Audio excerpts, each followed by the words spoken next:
Vamos lá. Ok. Pessoal, muito boa noite. Muito obrigado por vocês estarem aqui. E vamos começar explicando isso aqui, ó. Pessoal, aqueles que adquiriram o material, vocês vão receber isso que nós estamos mostrando aqui, ó. Olha só, esse é o módulo completo, pessoal. Esse é o módulo completo. Esse material, logicamente, que não teria como apresentar este material durante esse curto intervalo de tempo que nós temos aqui. Não seria, possível, tá? Mas o que que eu optei por fazer? Eu optei por. Professor, Pode falar. licença, desculpa interromper, é porque não está sendo, não está transmitindo a imagem, Ah, não está transmitindo? está no Ué, e-mail. está no e-mail? Peraí. Então foi bom se avisar, tá? Deixa eu ver aqui o que que aconteceu. Ok. E agora? Chegou a imagem aí? Fechar logo esse e-mail aqui para evitar essa confusão. Tá a Pode imagem aí? sim. Tá, ok. Olha, muito obrigado por avisar. Por favor, qualquer coisa, não tem som, não tem imagem, fala para a gente acertar na hora, tá? Não deixa ficar andando, não. Voltando então, pessoal, o que que acontece? Esse MBA, que eu vou falar um pouquinho para vocês, esse é um dos módulos, tá vendo? Esse módulo, ele acontece durante 2 sábados. Ele tem essa quantidade de slides aqui, tá? Que a gente faz toda a explicação, etc. Tudo isso aí, tem os vídeos e os arquivos auxiliares. Eu optei por passar para vocês o material completo. O que eu vou projetar aqui hoje não é esse material, é um recorte desse material, ou seja, está contido nesse material, tá? Mas vocês vão ter acesso, assim, aqueles que assim o fizeram, né, ao material completo. Então, esse é o ponto que eu queria comentar para início de tudo aqui no na nossa conversa de hoje, tá? Aí vamos fazer o seguinte, vou fechar esse e vir para cá. Então, esse aqui é o, é o que nós vamos apresentar hoje, que, como eu falei, é um recorte do outro material, tá? Então, tá aí, ó. Vamos começar aqui. Então, pessoal, deixa eu só fechar isso aqui, voltar. Pessoal, então, essa, esse tema, gerenciamento das aquisições aplicado às áreas naval offshore, já para iniciar a nossa conversa aqui, eu quero dizer para vocês o seguinte. As aquisições, pessoal, elas acontecem em qualquer segmento empresarial, em serviço, em qualquer indústria, qualquer empresa de serviço, há aquisições. Só que as aquisições na nossa área naval e offshore, elas têm uma especificidade um pouco diferente. E o que é que torna essa especificidade um pouco diferente? É exatamente as demandas e as exigências de um projeto nessa nossa linha. Eu vou te dar um exemplo apenas. Uma unidade dessa, quando é construída, um FPSO, ela é construída para ficar 25 anos lá na locação, lá a 150, 200 e tantos quilômetros da costa. Ela não vem aqui para fazer docagem. Então, quando você pensa numa unidade como essa, que você não pode estar trazendo para reparar, colocar em dique seco, coisa assim, você vê o seguinte, que aquilo que compõe, seja por um serviço que foi contratado, seja por um material, seja por um equipamento, sobre aquilo pesam muitos requisitos, todos eles necessários. Em nenhum momento eu estou dizendo que é exagerado. Então, o grande ponto da nossa atividade naval e offshore é exatamente a questão do atendimento a todos esses requisitos. E, obviamente, né, para que esse processo, você pensa o seguinte: uma unidade como essa, pessoal, são milhares de itens, é muita coisa envolvida. Então, é absolutamente necessário que haja um processo muito bem estruturado, senão é simplesmente impossível você conseguir controlar tudo isso. Então, essas são características dessa nossa atividade. Aquilo que eu vou apresentar aqui, eu quero dizer para vocês também o seguinte: se aplica a qualquer área, tá? Pode aplicar a outras áreas, não necessariamente, isso aqui é de naval e offshore. Teve uma vez um aluno que me fez uma pergunta bastante interessante. Ele falou, cara, eu vou trabalhar no exterior, não sei, a Noruega, um país desse aí. E aí ele me perguntou se esses conceitos que nós explicamos aqui, se aplicariam nesse local. Essa era a preocupação dele. Ele está aprendendo isso aqui, mas eu vou trabalhar em outro país. Será que isso se aplica lá no outro país? Se alguém tem esse tipo de dúvida, eu esclareço agora. Pessoal, isso é universal. Isso aqui não é do Brasil, da China, dos Estados Unidos, da Coreia, do Japão. Não, isso aqui é comum. Isso aqui é de todos os lugares. Em todos os lugares, o que se aplica é exatamente isso que nós estamos explicando aqui, tá? Porque isso aqui, pessoal, nada mais é do que o PMBOK, que é do PMI, que nós vamos explicar aqui também de que se trata, alinhado com o quê? Com as lições aprendidas, tá? Em todos os lugares que vão se somando e dão essa, digamos assim, esse processo, né? Então, pessoal, essa disciplina, isso aqui, ó, gerenciamento das aquisições, ela faz parte desse MBA aqui, ó, que tem essas disciplinas. Se você entrar lá no site, lá, ou digitar simplesmente isso aqui lá no Google, né? Você vai chegar nesse MBA aqui, ó. E esse MBA tem essas disciplinas. Qual é o ponto aqui? Isso aqui é o seguinte, pessoal. O grande norte nosso se chama PMBOK. PMBOK é o livro de gerenciamento de projetos emitido pelo Project Management Institute. E qual é a diferença aqui? Além de abordar aquilo que o PMBOK preconiza, aqui estão incluídas as coisas específicas de naval e offshore. Então, é como se fosse, e de fato é, uma customização do PMBOK para o mundo naval e offshore. Então, aqui você tem toda a parte de cronograma, projeto de engenharia, construção e montagem, construtibilidade, segurança, e vai assim por diante, tá? Tudo com foco em naval e offshore. Acrescento, importante também, que vocês saibam que os professores que ministram essas disciplinas aqui, ó, a cada uma dessas é um módulo, tá? São 20 horas cada uma. Todos eles são pessoas que atuam na área. Então, a pessoa é aquilo que a pessoa faz durante o seu dia inteiro. Ela aplica isso daqui, tá vendo? Contratos, projetos de engenharia. Olha essa, requisitos regulatórios. Olha só, tá? O que que é isso aqui? É Norman, é classificadora, tá tudo aqui dentro, ó. As pessoas atuam na área. Então, esse é um, talvez, dos fatores de sucesso aí do MBA. Eu quero dizer para vocês também que para aqueles que tiverem o maior interesse e resolvam se aprofundar, tá? Seja porque trabalha já em qualquer das áreas aqui. O nosso mundo naval offshore é gigantesco. Então, tem um colega que comentou agora, trabalha na área de lanchas de recreio. Poxa, achei maravilhoso.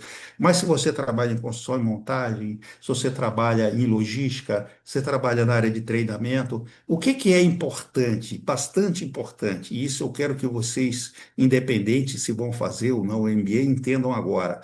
Pessoal, é muito importante que você tenha uma visão completa da atividade. Da atividade não é a sua atividade, mas desse mundo naval e offshore. O que que não é legal? Você consiga enxergar só aquele pedacinho onde você trabalha. É importante que você tenha uma visão horizontal, entendeu? Porque essa visão horizontal vai ser a base que vai te permitir progredir. Então, a pessoa às vezes diz: Olha, eu trabalho na área de, vamos falar assim, de controle da qualidade. Para que que eu quero saber de contrato? Não tem interesse em saber disso. Ou para que que eu quero saber de cronograma? Não tem interesse, não aplico isso, eu não sou do planejamento. Pessoal, isso é um engano muito grande. Não entre nessa, isso é um engano. É muito importante que você tenha uma visão holística, uma visão integrada disso tudo, porque isso é que vai permitir a sua ascensão profissional, tá? Por que que eu estou falando tudo isso? Isso tudo eu vi na prática, pessoal, na minha vida profissional, que depois eu vou falar brevemente sobre o que que como é que eu cheguei até aqui, tá? Então, assim, e fazendo esse MBA ou outra pós, o Piatek tem excelentes pós-graduações lá, é importante que você tenha isso em mente, tá? Não fica pensando, eu trabalho, vamos falar assim, em garantia da qualidade, para que que eu quero saber de comunicações? Você vai ver para que é. Para aqueles que se animarem a fazer o MBA, eu coloco isso aqui para vocês, tá? Dentro dessa sistemática aí, você consegue 10% de desconto aplicando esse código, desde que você não tenha um ou outro desconto já. Beleza? Então, quem quiser se inscrever, tá aí, ó. Ok? Isso aqui, muito brevemente, eu vou falar, tá? Aqui tem um QR Code, eu convido aos colegas que estão aqui me assistindo, tá? Eu chamo de colegas porque eu entendo que nós temos experiência profissional e trabalhamos simplesmente em áreas diversas, a me mandarem um convite, porque eu não tenho como convidar vocês, uma vez que eu não tenho o seu endereço. Tá aí, ó. Manda o convite, a gente vai ficar conectado. Eu estou sempre colocando coisas lá. Vocês vão, sim, vai fazendo os contatos e vai aprendendo as coisas. Então, eu sou o Luiz Fajardo, eu sou engenheiro naval, tá? Eu tenho mestrado em ciências pelo Instituto Militar de Engenharia. Eu tenho essa certificação do PMI aqui desde 2005. E eu sou coordenador e professor de cursos de pós-graduação, tá? Esse curso em particular, eu sou coordenador, sou professor em outros cursos também, já ministro aula de pós-graduação há muito tempo, realmente, tá? E eu tenho de experiência profissional, que eu diria assim, tá? A minha vida é acadêmica e profissional como engenheiro naval. Então, eu tenho esse tempo, tá, de experiência em naval e offshore, no Brasil e no exterior, nessas áreas aqui que eu estou pontuando para vocês, tive experiências, morei no Japão, morei na Coreia. Então, quando eu digo para você que essa sistemática, tudo isso daqui é aplicável em qualquer lugar do mundo, não é porque eu li isso em algum lugar, é porque eu vivi e vivo isso aí na prática. Detalhe, eu continuo trabalhando, pessoal. Eu sou um engenheiro naval, já com bastante tempo de formado, eu continuo atuando. A minha atividade hoje, eu trabalho na integridade de ativos de Búzios, do campo de Búzios, tá? Como engenheiro naval e tenho essa atividade acadêmica. Aqui só um disclaimer que eu coloco, porque aqui nós mostramos vídeos, tem os links dos vídeos, tem fotos, se houver alguém aí que se sentir prejudicado, e aqui tem meu endereço de e-mail, tá vendo? Aqui já entrando no nosso módulo, pessoal, nós temos aqui o seguinte, hoje nós vamos falar dentro daquilo que o tempo permite, sobre esses temas aqui, tá vendo? O PMBOK é o livro de gerenciamento de projetos do PMI, como eu estava falando para vocês, tá? Então, hoje ele está na oitava edição. Nós vamos falar para vocês o que é essa oitava edição, né? Como é que a coisa está distribuída ali dentro e como vem os suprimentos dentro, suprimentos aí no caso, já a aquisição aqui dentro, tá? Como é que a aquisição é tratada dentro desse PMBOK, oitava edição? Nós vamos falar brevemente sobre a inteligência artificial como habilitador do processo e vamos falar também um pouquinho sobre o PMBOK, que, digamos assim, saindo esse PMBOK e entrando esse daqui, os domínios de desempenho, como ele é tratado aqui dentro e como era aqui na sétima edição também. Sendo que, como eu falei para vocês, tá? As coisas, as terminologias, né? Elas vão alterando ao longo do tempo, novos termos vão surgindo, né? Ah, agora a palavra da moda é essa, aquela, etc. Mas a essência, isso que eu quero que você entenda, a essência da coisa, ela não muda. Sabe por quê? Porque não tem como mudar, é impossível, não tem como mudar. Outros componentes novos estão chegando, como, por exemplo, a inteligência artificial, outras abordagens, etc. A gente sabe, né, que com o passar do tempo, determinadas coisas que antes ninguém dava importância nenhuma, agora se tornam extremamente importantes. E normalmente essas coisas acontecem em função de quê? Fatos que ocorrem. Por exemplo, a parte de compliance, né, que eu cito aqui, já no final, olha. Compliance hoje em dia é algo extremamente importante e o setor de suprimentos, não preciso dizer a vocês, é o guardião do compliance da empresa, é enxergado dessa maneira, tá, o setor de suprimentos. Então, compliance é algo que é relativamente novo, eu posso dizer a vocês, é relativamente novo. Há uns tempos atrás, ninguém falava nisso, né?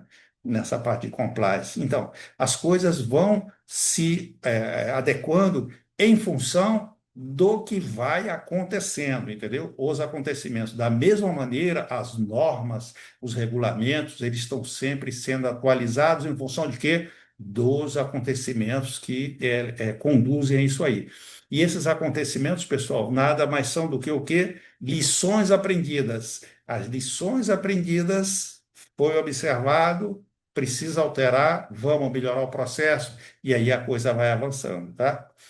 Nós vamos falar sobre a política de suprimentos. O PMO é o Escritório de Projetos, Project Management Office. Isso também é uma coisa, sim, né? Quando você olha numa linha de tempo, sei lá, de 40 anos, é uma coisa relativamente nova também. Antes, quem fazia toda a estruturação na empresa era o setor chamado garantia da qualidade. Não é mais a garantia da qualidade, agora é o PMO. Poxa, então, ok, mas a essência mudou? Não. Alguma coisa sobre isso aqui, e aí vamos já entrando mais em detalhe, o gerenciamento de fornecedores, os indicadores de aquisição. Poxa, eu tenho indicador de produtividade lá, do montagem, solda e etc. E a aquisição tem indicador? Tem sim. As fases do processo, os tipos de contrato, as aquisições públicas, isso tudo é o conteúdo do módulo, tá? Que está no material completo. Nós vamos falar sobre alguns temas aqui. A questão do conteúdo local, que é sempre dito aí, qual é o conteúdo local exigido nessa rodada de licitação?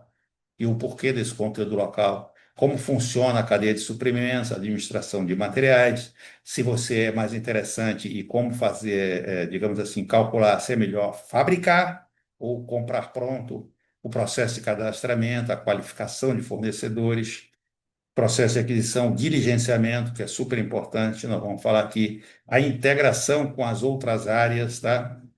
Compliance, pleitos e claims. Então, esse é o conteúdo do módulo. Nós vamos abordar aqui alguns temas que eu separei, né, para a gente falar nesse tempo que nós temos aqui. Pessoal, esse é o PMBOK oitava edição, né? Uma figura aí que ilustra como funciona esse PMBOK oitava edição. Aqui, nós não estamos falando especificamente de aquisições. Isso aqui é para qualquer um desses domínios de desempenho aqui dentro, tá vendo? Então, o PMBOK, oitava edição, né, que logicamente é uma evolução que vem acontecendo, principalmente em função de quê? Da entrada da inteligência artificial e da força dos métodos ágeis. E aí veio essa revisão da oitava edição. Então, fala que as áreas foco, né, são essas: iniciação, o que que você faz no início do projeto, a parte de planejamento, monitoramento e controle, execução, até o encerramento, tá vendo? Então, ele aborda tudo isso daqui. E nessas fases aqui, nessas áreas foco, existem os 40 processos, né? Os processos que detalham tudo isso daqui. E esses processos, eles estão associados a esses domínios de desempenho, que são 7 domínios de desempenho. Então, toda a, digamos, metodologia, entre aspas, do PMBOK, oriundo lá do PMI, emitido pelo PMI, estaria resumido aqui nessa figura. Lembrando que, sustentando tudo isso, você tem os princípios orientadores, que são esses aqui agora, tá? Foco no valor, proatividade e propriedade, né? Então tá aí, ó. Hoje existe uma preocupação bastante grande em que entregar um projeto com resultado não significa simplesmente cumprir custo, prazo e escopo. Além de custo, prazo e escopo, que sempre foi dito assim, o que é um projeto de sucesso? É aquele que consegue entregar o escopo. O que é o escopo? É aquilo que foi contratado para ser entregue. E consegue entregar o escopo dentro do custo e dentro do prazo. Isso é um projeto de sucesso. Só que hoje, nesta revisão oitava, entrou essa questão do valor. Além de tudo, ele tem que prover valor às instituições, às partes interessadas, que nós vamos ver aqui depois um pouquinho o que que é isso, tá? Pessoal, essa é a folha de rosto aí do PMBOK, tá? Guia, tá? E aí, nesse guia, nesse livro aqui, oitava edição, você está vendo? Ele é dividido em duas partes: o standard para gerenciamento do projeto e o guia para o gerenciamento, né, do conhecimento no projeto. E isso aqui é o conteúdo dele, tá? Nessa primeira parte você tem o standard, tá? E aí vai falando dos princípios que eu falei para vocês ainda agora. Olha aqui os princípios, tá? Ok? Tá vendo? Visão holística, foco no valor e vai por aí afora. Isso está nessa primeira parte. Digamos que o livro PMBOK ele é dividido em dois grandes conjuntos. Esse é um primeiro conjunto, tá? E aqui eu quero destacar para vocês alguma coisa que fala do ciclo de vida. E aqui fala os tipos de projeto: preditivo, adaptativo, tá vendo? Híbrido, ok? Só en passant aqui, ó. E esse é o segundo livro, pessoal. O segundo livro é aquele que fala exatamente nos domínios de desempenho, que são aqueles sete que eu mostrei para vocês, de governança, etc. E vai assim, tá? Até aqui. E aqui tem uma parte bastante interessante que se chama tailoring. Tailoring nada mais é do que customização. O que é customização? Em função da complexidade do seu projeto, você pode, se for o caso, deixar de contemplar itens tais, tais ou quais que seja, tá? Existe uma similaridade a isso, que é dentro da norma ISO 9000, que as pessoas às vezes perguntam: ah, mas espera aí, eu tenho que redigir o meu procedimento com milhares de detalhes, como se a pessoa nunca soubesse nada. Não, não é assim que acontece, né? A extensão do desenvolvimento do procedimento depende da complexidade do processo e da habilidade daqueles que executam. Pronto, isso aí diz tudo, entendeu? E aí vem esse tailoring aqui. E agora aqui, em especial, tem um apêndice que é específico de aquisição. Vocês estão vendo? Tá vendo? Isso aqui, ó, esse apêndice aqui, ó, tá? O X4. Procurement é aquisição. Então, aonde está a aquisição dentro do PMBOK? Está aqui nesse apêndice, ó. Está aqui, ó. Tá? Olha lá, tipo de contrato, tá vendo? Critério para seleção de fornecedor, análise de fazer ou comprar, tá vendo? Ok, tá tudo aqui, ó. Estratégia de aquisição e vai por aí afora, tá? Tipos de contrato, como eu já falei. Olha isso aqui, Claims Administration. O que é isso, pessoal? Claims Administration são o quê? Pleitos. Então, tudo isso daqui está contido dentro de aquisição. E no PMBOK está contemplado nesse ponto aqui. Seguindo, esse é o apêndice, está vendo? Estou tentando ali. Agora está bem claro aqui para vocês. Esse apêndice X4 é o apêndice que trata especificamente de aquisições. Pessoal, esse é um processo, é o fluxo do PMBOK, oitava edição, tá? Então você tem aqui, ó, todas aquelas fases de iniciação até o encerramento e os processos, 40 processos que estão aqui dentro. Eu quero recomendar para vocês muito esse vídeo aí, pessoal, tá? O material que vocês têm acesso, mesmo aqueles que, aliás, aqueles que não têm o material, que não receberam o material, porque assim optaram por, pode procurar aí faz um recorte aqui desse slide e pode procurar aí na internet que você tem isso aí, ó. Esse vídeo aí do professor Ricardo Vargas, que é fantástico. Para quem recebeu o material, você recebeu o material em PDF, mas o link está tudo vivo lá, tá? Se você clicar aqui, você vai abrir, tá? Então, dentro de aquisições, o que que a gente tem aqui? Aonde que está aquisições aqui dentro, pessoal? Aquisições está aqui, ó, onde estão essas cruzes aqui verdes, tá vendo? São três grandes processos: planejar a estratégia de aquisição. É claro que quando você chega lá, que você abre lá o item planejar estratégia de aquisição, você vai ver lá uma explicação bastante detalhada, tá? Ele está dentro também de gerenciar a execução do projeto e, finalmente, monitorar e controlar o desempenho do projeto. Esses três itens aqui, esses três processos, falei para vocês, são 40. Esses três processos são aqueles que contemplam a parte de aquisições. Eu quero dizer para vocês, e também não posso esquecer de falar, da interdependência entre esses domínios de desempenho, ou todas essas áreas, se você preferir chamar dessa forma. Se você pensar aqui comigo, será que a parte de aquisições tem alguma interface com a área de riscos? O que vocês acham, pessoal? Você acha que tem? Aquisições tem interface com risco? Quando falo para você, que eu comentei no início aqui da nossa explicação hoje, é importante que você tenha uma visão geral, que você não fique preso àquela atividade que você faz. A aquisição tem associação com risco? Muito. muita associação, entendeu? Os riscos associados ao fornecimento é uma coisa super importante. Aqueles que trabalham em construção ou projeto de engenharia, o que seja, vocês vivenciam isso aí diariamente. O risco do fornecedor atrasar, o risco do fornecedor ter um problema de inadimplência, um problema jurídico, tudo isso daí acontece, está associado aos riscos. Será que aquisições têm a ver com comunicações? Nossa, muita coisa, mas como assim? Como é que eu comunico as especificações ao meu subcontratado? Olha a comunicação aí, tá? Ok? Será que aquisições têm a ver com contrato? Muita coisa, porque eu tenho que adquirir aquilo que foi efetivamente contratado. O que foi contratado o contrato é o norte de tudo. A partir do contrato eu vou desdobrar e vou fazer as aquisições. Eu poderia falar para vocês um por um aqui, todas as áreas. Tem a ver com cronograma? Poxa, só vou falar em cronograma e custo e vou passar para frente, tá? Tem a ver com cronograma? Vamos pensar aqui uma coisa. Eu tenho um projeto de uma unidade, até o próprio setor do colega que falou aí sobre a questão das lanchas de recreio, né? Eu tenho certeza, e como eu já trabalhei nisso, né, tem tanto tempo, mas eu também não esqueci. Você tem os diversos componentes lá que compõem a lancha, né?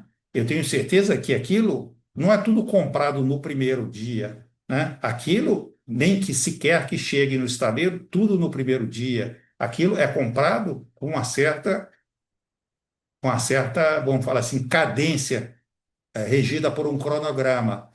Olha o cronograma que eu já falei. O cronograma de construção vai dizer o quê? Exatamente quando eu vou precisar de cada um daqueles itens. Itens o quê? Itens que vão ser adquiridos. Itens que vão ser adquiridos que eu posso chegar ali na loja, ali do lado, e comprar. Tem lá na prateleira, tá? Tem itens que vão ser adquiridos que são itens especiais, que demoram mais de 6 meses para ser fabricados. Então, eu tenho que considerar tudo isso daí. A parte de custos, pessoal, eu faço um orçamento. Quando eu for participar de uma licitação, seja para construir o que for, eu vou ter que preparar um orçamento, não vou? Deste orçamento, deriva uma coisa chamada CAPEX. CAPEX é o orçamento, tá? Então, eu tenho que perseguir esse CAPEX. Se eu não conseguir perseguir esse CAPEX e ficar dentro do CAPEX, eu vou ter o quê? Um estouro de custo, tá? Então, eu estou mostrando aqui muito brevemente para você como é que todas essas coisas aqui estão totalmente interligadas. Isso é muito importante que fique claro para vocês. E nessa interligação é que eu falei para você ainda agora.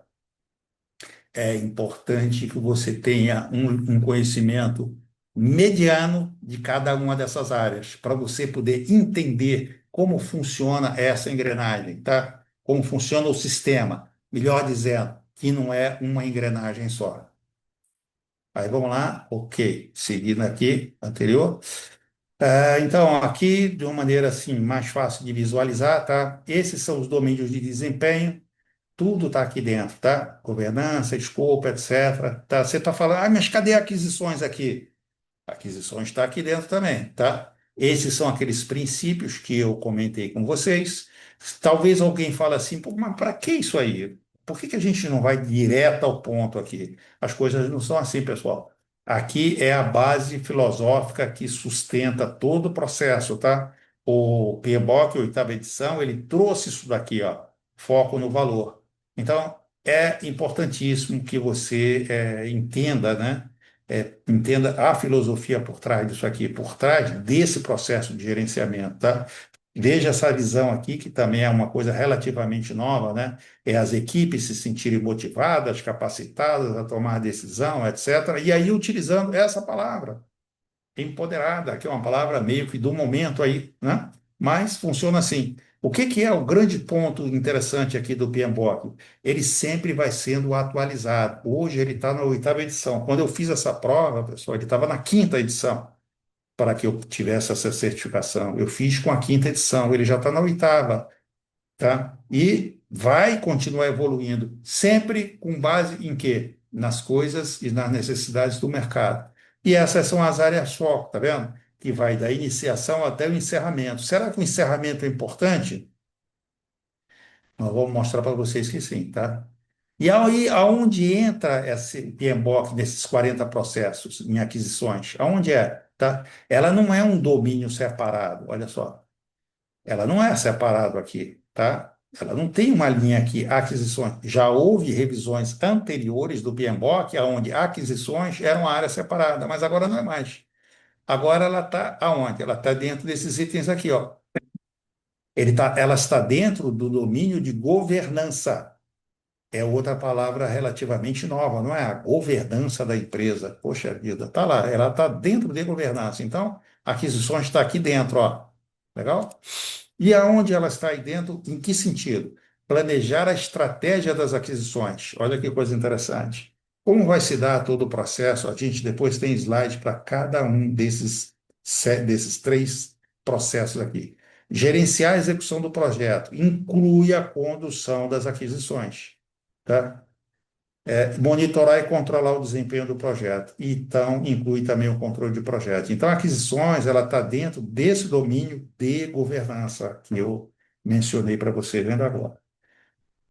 O primeiro ponto é aqui, ó, planejar a estratégia das aquisições, tá? Então, o PMBOK ele sempre apresenta assim, ó, o que que é o input desse processo, o que que você precisa, ó, o plano de gerenciamento de projeto, o plano de gerenciamento financeiro, o plano de gerenciamento da qualidade, a linha de base do escopo, você precisa de tudo isso aqui para quê? Para desenvolver a estratégia de aquisições, tá? De modo a que você, aplicando as técnicas e ferramentas, que o PMBOK explica também, você tenha como saída a estratégia de suprimentos, tá? Ok? E os critérios de seleção de fornecedores e vai por aí afora. Então, isso é o quê? É planejar as aquisições, tá? Então, nada mais é do que, vamos falando assim, de uma maneira mais simples, né? Definir como bens e serviços serão adquiridos. O que que vai ser adquirido, como vai ser, da onde vai ser, o que que vai ser fabricado. Essa é a estratégia, né? Pensa aqui o seguinte, a estratégia, ela precede o mapa de suprimentos, né? A estratégia, ela dá origem ao mapa de suprimentos. O mapa de suprimentos vai ser uma grande planilha ou um sistema informatizado por meio da qual eu vou controlar os suprimentos. Então, essa estratégia é a base para o mapa. Tá vendo? Quais são as entradas, requisitos, a política de compra lá da empresa, o que seja, e dentro da política de compras, vamos pensar uma coisa? Exigência de conteúdo local. Olha como é que as coisas começam a aparecer, tá? Hoje existe para os diversas, vamos falar assim, fases aí de licitação governamental, políticas distintas de conteúdo local, percentuais, melhor dizendo, exigidos de conteúdo local. Então, tá aqui, ó. Então, ferramentas, aí, estratégia, critério, etc. Olha só, qual é o foco? Planejar as compras externas.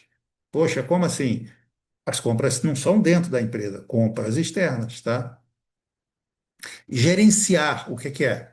Aí você já tem o plano, como foi do processo anterior, e aí você vai gerenciar. O que que é isso aí? Coordenar pessoas, recursos, de modo a produzir as entregas planejadas. Poxa, mas isso aqui é uma coisa muito genérica. Claro. E o que está por trás disso? Coordenar o grupo lá de suprimentos, os recursos e quais são as atividades que vão ser desenvolvidas para que você consiga o quê? Sempre duas coisas: atingir o CAPEX, e tudo aquilo que você estiver abaixo do CAPEX são os savings, são as economias que o setor de aquisição está conseguindo, no prazo necessário, dentro do cronograma do empreendimento e com a qualidade necessária pelos requisitos. Um item atender aos requisitos é ter qualidade. Qualidade é sinônimo de requisito, tá? Então, não adianta, eu vou te dar um exemplo aqui, já agora, direto. Eu tenho que comprar um bote de resgate para colocar lá no navio, colocar lá na unidade offshore, ok. Então, tem essa empresa aqui que tem, né, ela tem uma série de certificados, ela atende uma série de coisas, e ela tem, vamos falar assim, certificado da bandeira onde a embarcação está lá registrada, né? Ela tem certificado da classificadora, né? Ela é um service provider, mas tem esse outro bote aqui que é um terço do preço e aparentemente são iguais. Eu vou pegar esse outro aqui, que é bem mais barato. Cara, não, você não vai fazer isso. Por quê? Você vai ter um problema gigantesco. Qual é o problema gigantesco? Você não vai nem conseguir colocar esse bot lá na unidade, porque vai cair em exigência e você não vai conseguir avançar. Daí os requisitos. Olha só, te dei um exemplo muito, muito, muito simples, pessoal. No nosso mundo naval e offshore, a quantidade de requisitos é gigantesca, muito grande, pessoal. Por quê? Porque sobre o nosso empreendimento pesam regulamentos e normas internacionais, Marinha do Brasil, bandeira, classificadora e vai assim, que em muitos outros setores não existem, tá? Com esse tipo de, com essa força que tem no nosso. E por que que tem isso aí no nosso mundo offshore e naval? Por causa da segurança das pessoas. A nossa atividade, o nosso cenário de atuação é um cenário extremamente perigoso. Então, todas essas coisas são necessárias para quê? Para evitar as catástrofes, entendeu? Para evitar esses acidentes. Tudo isso daí é extremamente necessário. E o que é que tem o setor de aquisições a ver com isso? O setor de aquisições ele vai receber as especificações de engenharia e vai ter que dar sequência a partir dali. Mas como assim? Por meio dos fornecedores qualificados, tá? Ok? Por meio dos fornecedores qualificados. Monitoramento e controle. O que que é isso aí? Isso aí é acompanhar o progresso e comparar com o planejado. E aí, então, alguém dos prezados alunos aqui hoje, colegas, eu posso dizer, talvez pense assim, caramba, eu estou começando a achar que isso aí é parecido com PDCA, né? Tá, será que é parecido com PDCA isso aí? Eu fiz o planejamento, eu estou fazendo a execução, depois eu estou fazendo o monitoramento, né? E aí, ó, olha aqui, se for necessário, eu vou fazer as ações corretivas. Então, nós estamos falando de PDCA aí, pessoal? Sim, nós estamos falando de PDCA e nós vamos falar sempre de PDCA. Professor, o PDCA tem mais de 50 anos. Quando eu falei para você que as coisas não mudam, os conceitos fundamentais, eles não mudam, está aí um exemplo, pessoal, e nunca vai mudar. Então, se você planeja, se você executa e não monitora e controla, todo aquele tempo que você gastou no planejamento, você está jogando fora, tá? Se você controla e você não toma as ações sobre os desvios, todo o seu processo você está só perdendo tempo. Isso aqui não é só para aquisições, não, tá? Isso aqui, olha aqui, ó. Uma das saídas, olha isso aqui. Lessons Learned Register. O que é isso aqui? Lessons Learned Register. O que é isso? Lições aprendidas. Lições aprendidas, pessoal. Muito importante. O que é isso? As lições positivas que eu quero repetir ou negativas que eu não quero mais que aconteça.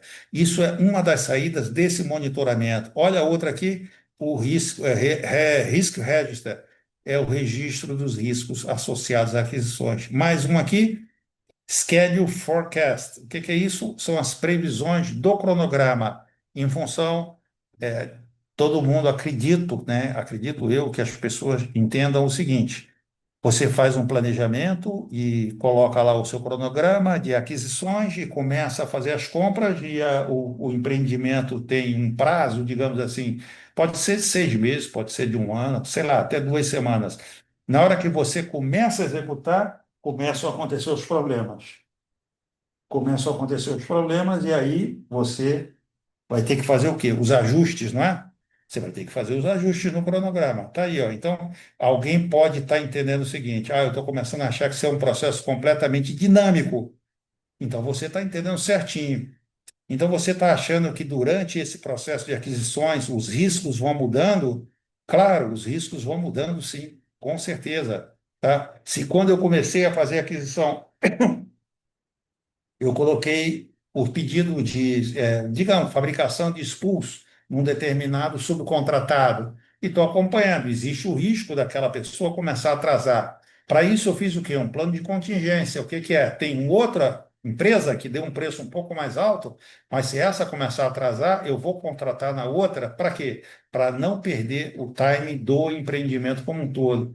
Olha os riscos aí se alterando e se influenciando, tá bom? A gente não pode deixar de falar em aquisições sem falar em partes interessadas.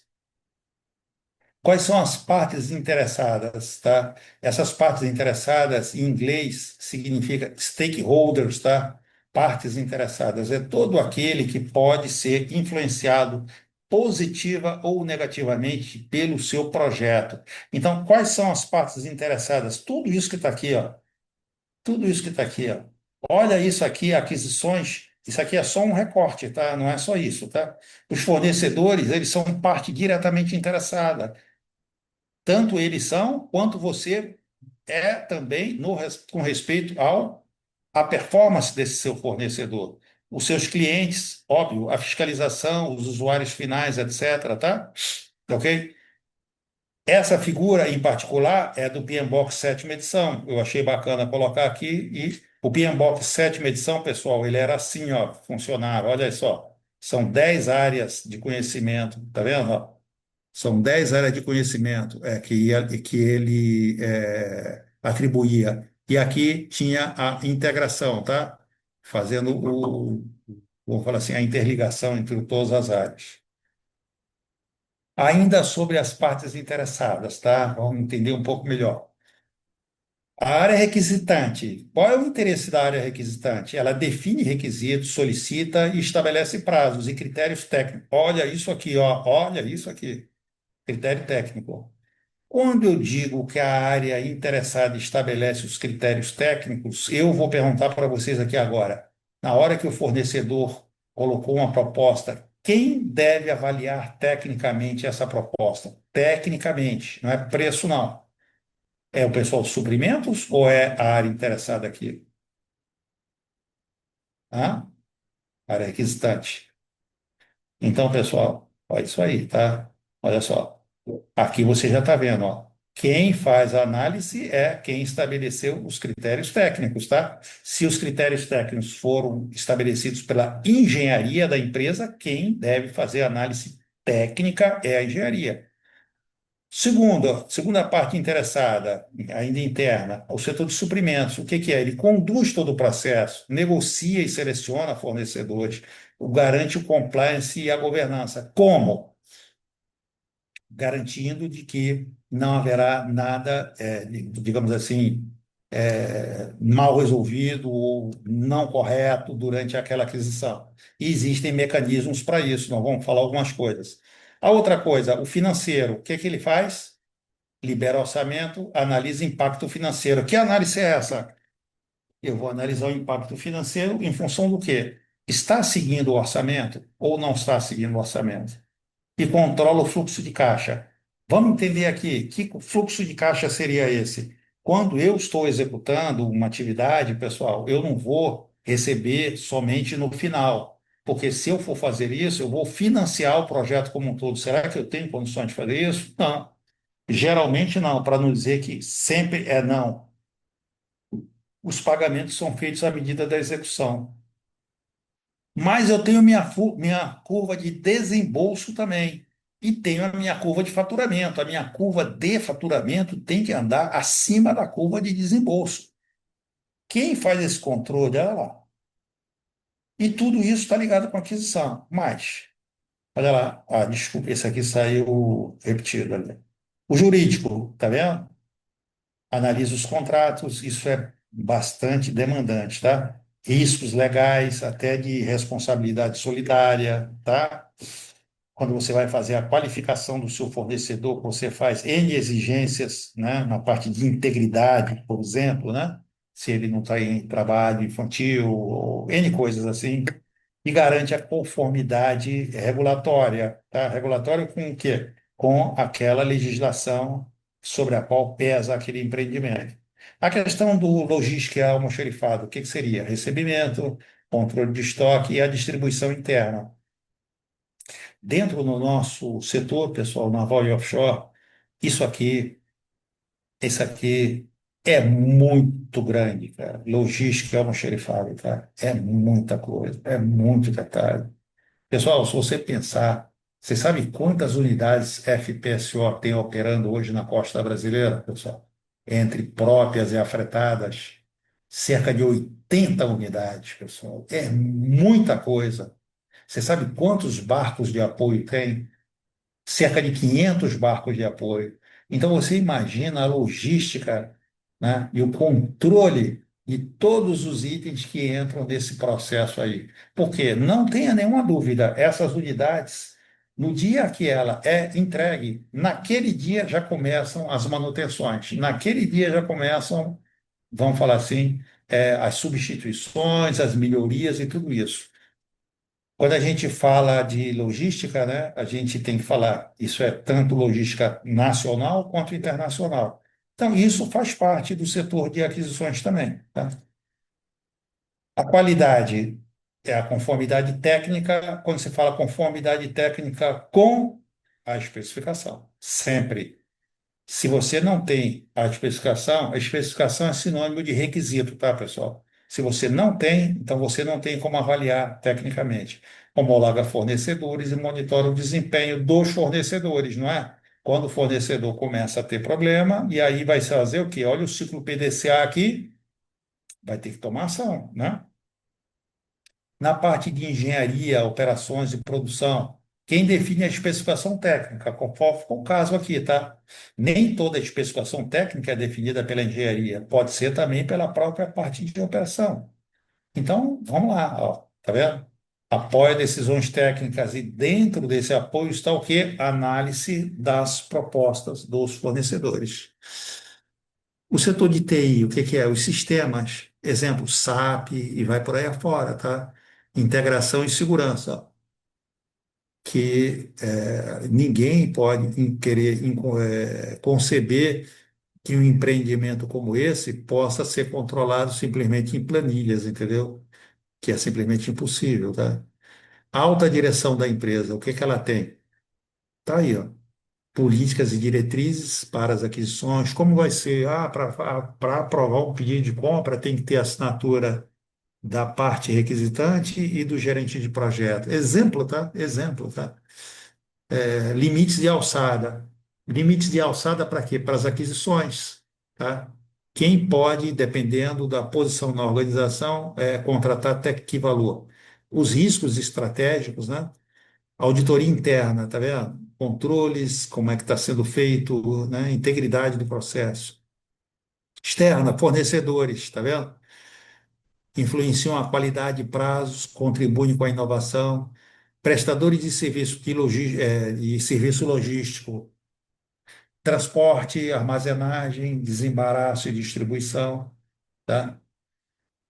Pessoal, eu falo para vocês, não sei aqui se alguém que está aqui nos assistindo hoje, se tem uma ideia de como é esse controle logístico aí para conseguir colocar nesses barcos tudo o que precisa para essas unidades. Cara, é uma coisa bastante complexa. Esses almoxerifados são gigantescos, tá? Eu falo do almoxerifado, exemplo da Petrobras, ele funciona 24 horas, 7 dias por semana. Ele não para. É carreta entrando e saindo o tempo inteiro, tá? Ok. Órgãos reguladores, pessoal. Órgãos reguladores, por exemplo, a bandeira, a Marinha do Brasil, a parte de fiscalização, certificações e licenças, tá? Se você não estiver em compliance com isso daqui, ó, você simplesmente tem que parar de operar, tá? Comunidade e sociedade. Ah, isso aqui é importante também. Ó. O impacto que o teu empreendimento está gerando, né? E a tua responsabilidade social, tá vendo? Os clientes finais, que são aqueles que adquiriram, né? É, e sofrem impactos, falhas, etc. As instituições financeiras, onde houve lá a contratação, os seguros e tudo isso. A conclusão é identificar as partes interessadas, o que que vai fazer? Vai melhorar a comunicação, reduzir riscos, aumenta a governança, né? Eleva a maturidade. Desconsiderar as partes interessadas gera o quê? Ineficiência, risco, custo, perda de valor. e envolvê-las traz tudo isso daqui. Então a gente já percebe aqui o seguinte, que eu tenho que no meu projeto identificar as partes interessadas e qual é o interesse de cada um. Como eu vou me comunicar com essas partes interessadas? Por quê? Porque eu não quero ter esses problemas aqui, tá? E agora nós vamos falar brevemente, pessoal, tendo já passado uma fase inicial, que é a apresentação daquilo que está mais associado aí ao PMBOK, nós vamos entrar numa outra parte aqui, que é uma parte assim mais diretiva e mais direcionada aqui ao nosso objeto. PMO, o que que é? É o Project Management Office, é mais conhecido em português, seria o escritório de projetos. O escritório de projetos é que faz toda a padronização, formulários, procedimentos, controle, apresentações, modelos, tudo isso é produzido pelo PMO. Mas por que que isso é produzido pelo PMO? Por que padronizar isso daí? E isso aí é uma coisa que, em princípio, independe do projeto, tá? Isso aí é o sistema da empresa. É como a empresa atua, como a empresa orienta os seus colaboradores a executar. Então, ele cria metodologia, tá? E oferece orientações e etc. Vamos lá. Qual é o objetivo do PMO? Entenda, o PMO é um processo. O meu processo de aquisição, em todas as suas etapas, é estabelecido pelo PMO. Então, ele leva à maturidade da empresa, né? Ele leva à padronização das ações, tá? O que é que ele faz? Padroniza ferramentas e estabelece indicadores, fornece treinamento, coisas dessa natureza. O que eu quero que você reflita aqui, pessoal, é se você entende que na sua organização existe um sistema padronizado de execução das atividades. Você acha que tem? Eu vou te falar o seguinte: dentro dessa nossa área na Voyage Offshore, não tem como você se afastar disso daí. É impossível, entendeu? Você não consegue se afastar disso aí. Você tem que ter necessariamente, obrigatoriamente, esses processos estabelecidos. Sabe por quê? O teu cliente vai exigir isso aí de você, entendeu? Quando o teu cliente exigir que você tenha certificação ISO 9001, ele está te exigindo isso daí.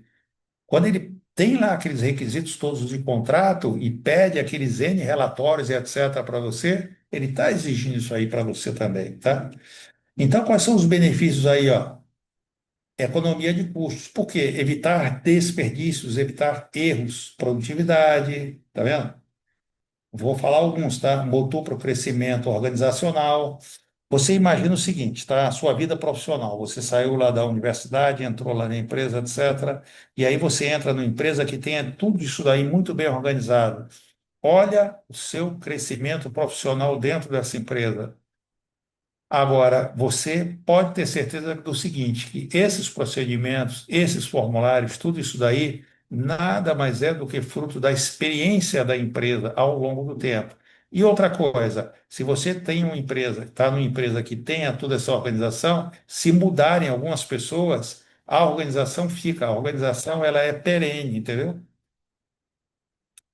Capacita os gerentes e facilita, olha, métodos, processos de controle, bases de controle, riscos, subcontratados, aquisições, papéis e responsabilidades, tá? Tudo isso é estabelecido pelo PMO, tá? Os templates, faz o treinamento, etc., e a transferência de conhecimento. Pessoal, vamos entender uma coisa aqui. Esse PMO, vamos entender aqui uma coisa, esse PMO, ele não tem o objetivo de engessar a empresa. Não tem, claro que não. Não é essa a ideia. A ideia é simplesmente ter mecanismos que sejam confiáveis para conduzir todo esse processo. Essa é a ideia desse PMO. Tá ok, pessoal? Então, é bastante importante e depois a gente vai citar alguns pontos específicos de aquisição.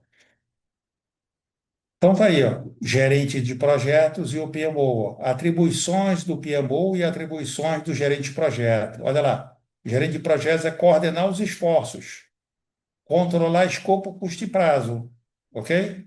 E o PMO? Implementar procedimentos e templates, tá? Treinar e prestar consultoria ao gerente de projeto, ok? Então, o PMO, ele atua como uma área acessória ao gerente de projeto, tá? Então você pensa aqui o seguinte: você pode ter na sua empresa 10 projetos andando de clientes diferentes. A metodologia central é a mesma, porém vão ser feitas adaptações para cada um desses 10 clientes diferentes em função de quê? A resposta é sempre a mesma: contrato. O contrato é aquilo que direciona tudo. O contrato é algo que você não pode se afastar dele, tá? Aí vem os procedimentos, olha aí, os procedimentos do PMO, a análise econômica financeira para saber se você vai ou não avançar, como levantar e controlar os requisitos, a estrutura analítica do projeto, isso aqui são os pacotes dos entregáveis, tá vendo?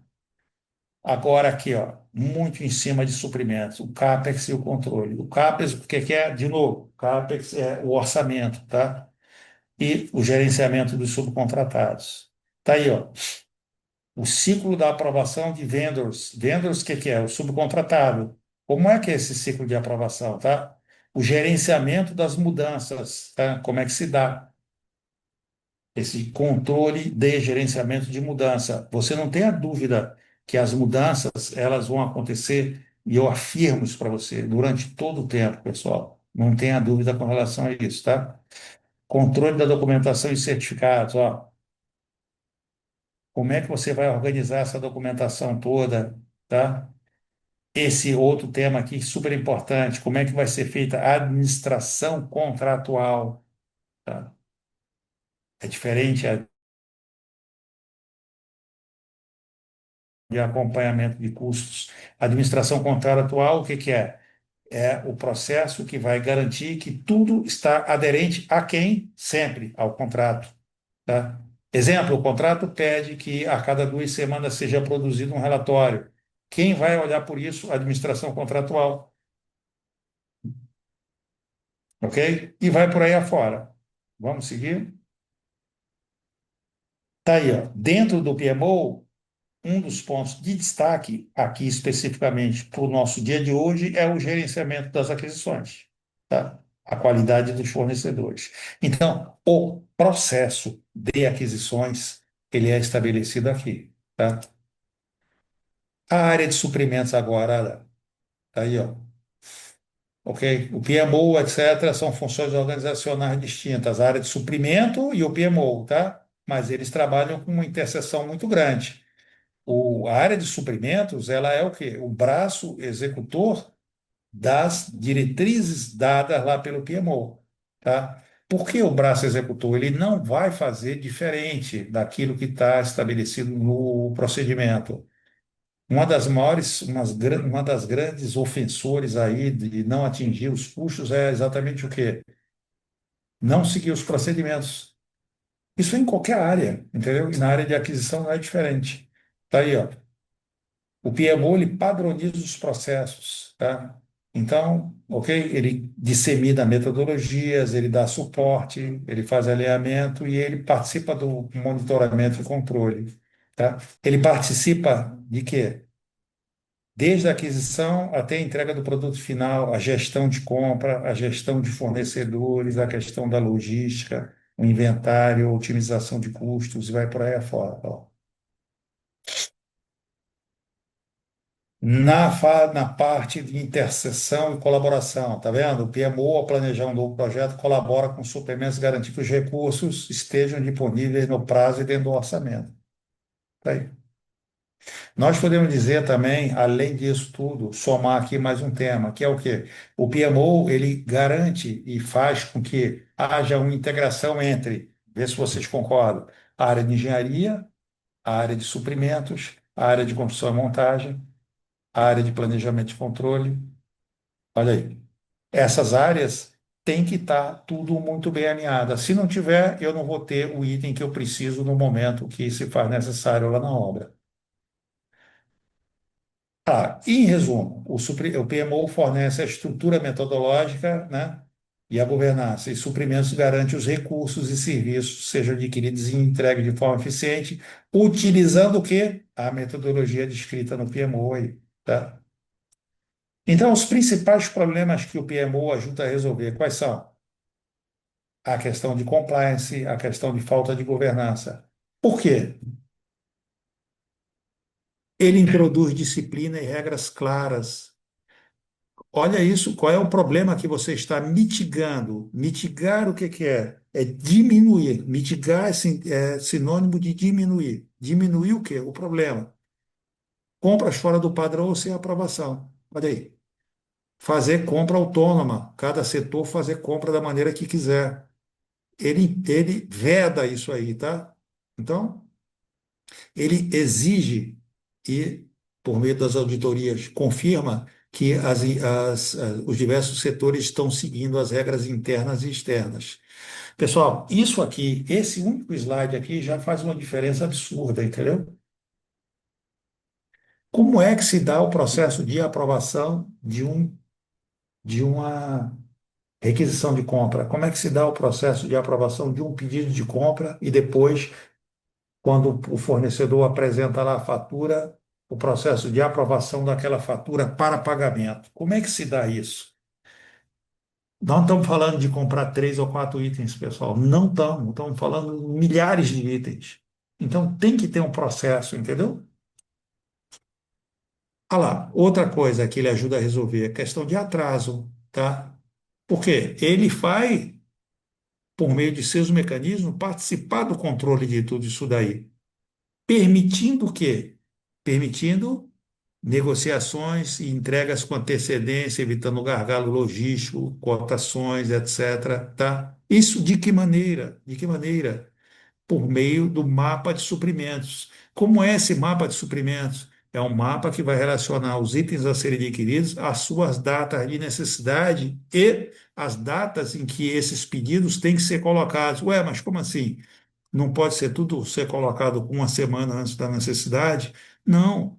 Por quê? Porque depende do tempo de necessidade de execução, de fabricação daquele item. Então, nada acontece assim, tá?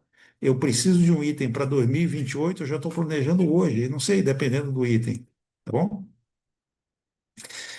Ainda mais, estouro do orçamento e custos inflacionados. Por quê? Olha isso aqui, compras de última hora, compras de última hora. Geralmente resultam em preços mais altos. Eu pergunto para você o seguinte, tá? Vamos lá. Eu costumo dizer aqui nas minhas explicações que tudo aqui que a gente fala, ele tem que guardar uma coisa chamada óbvia. É uma coisa óbvia.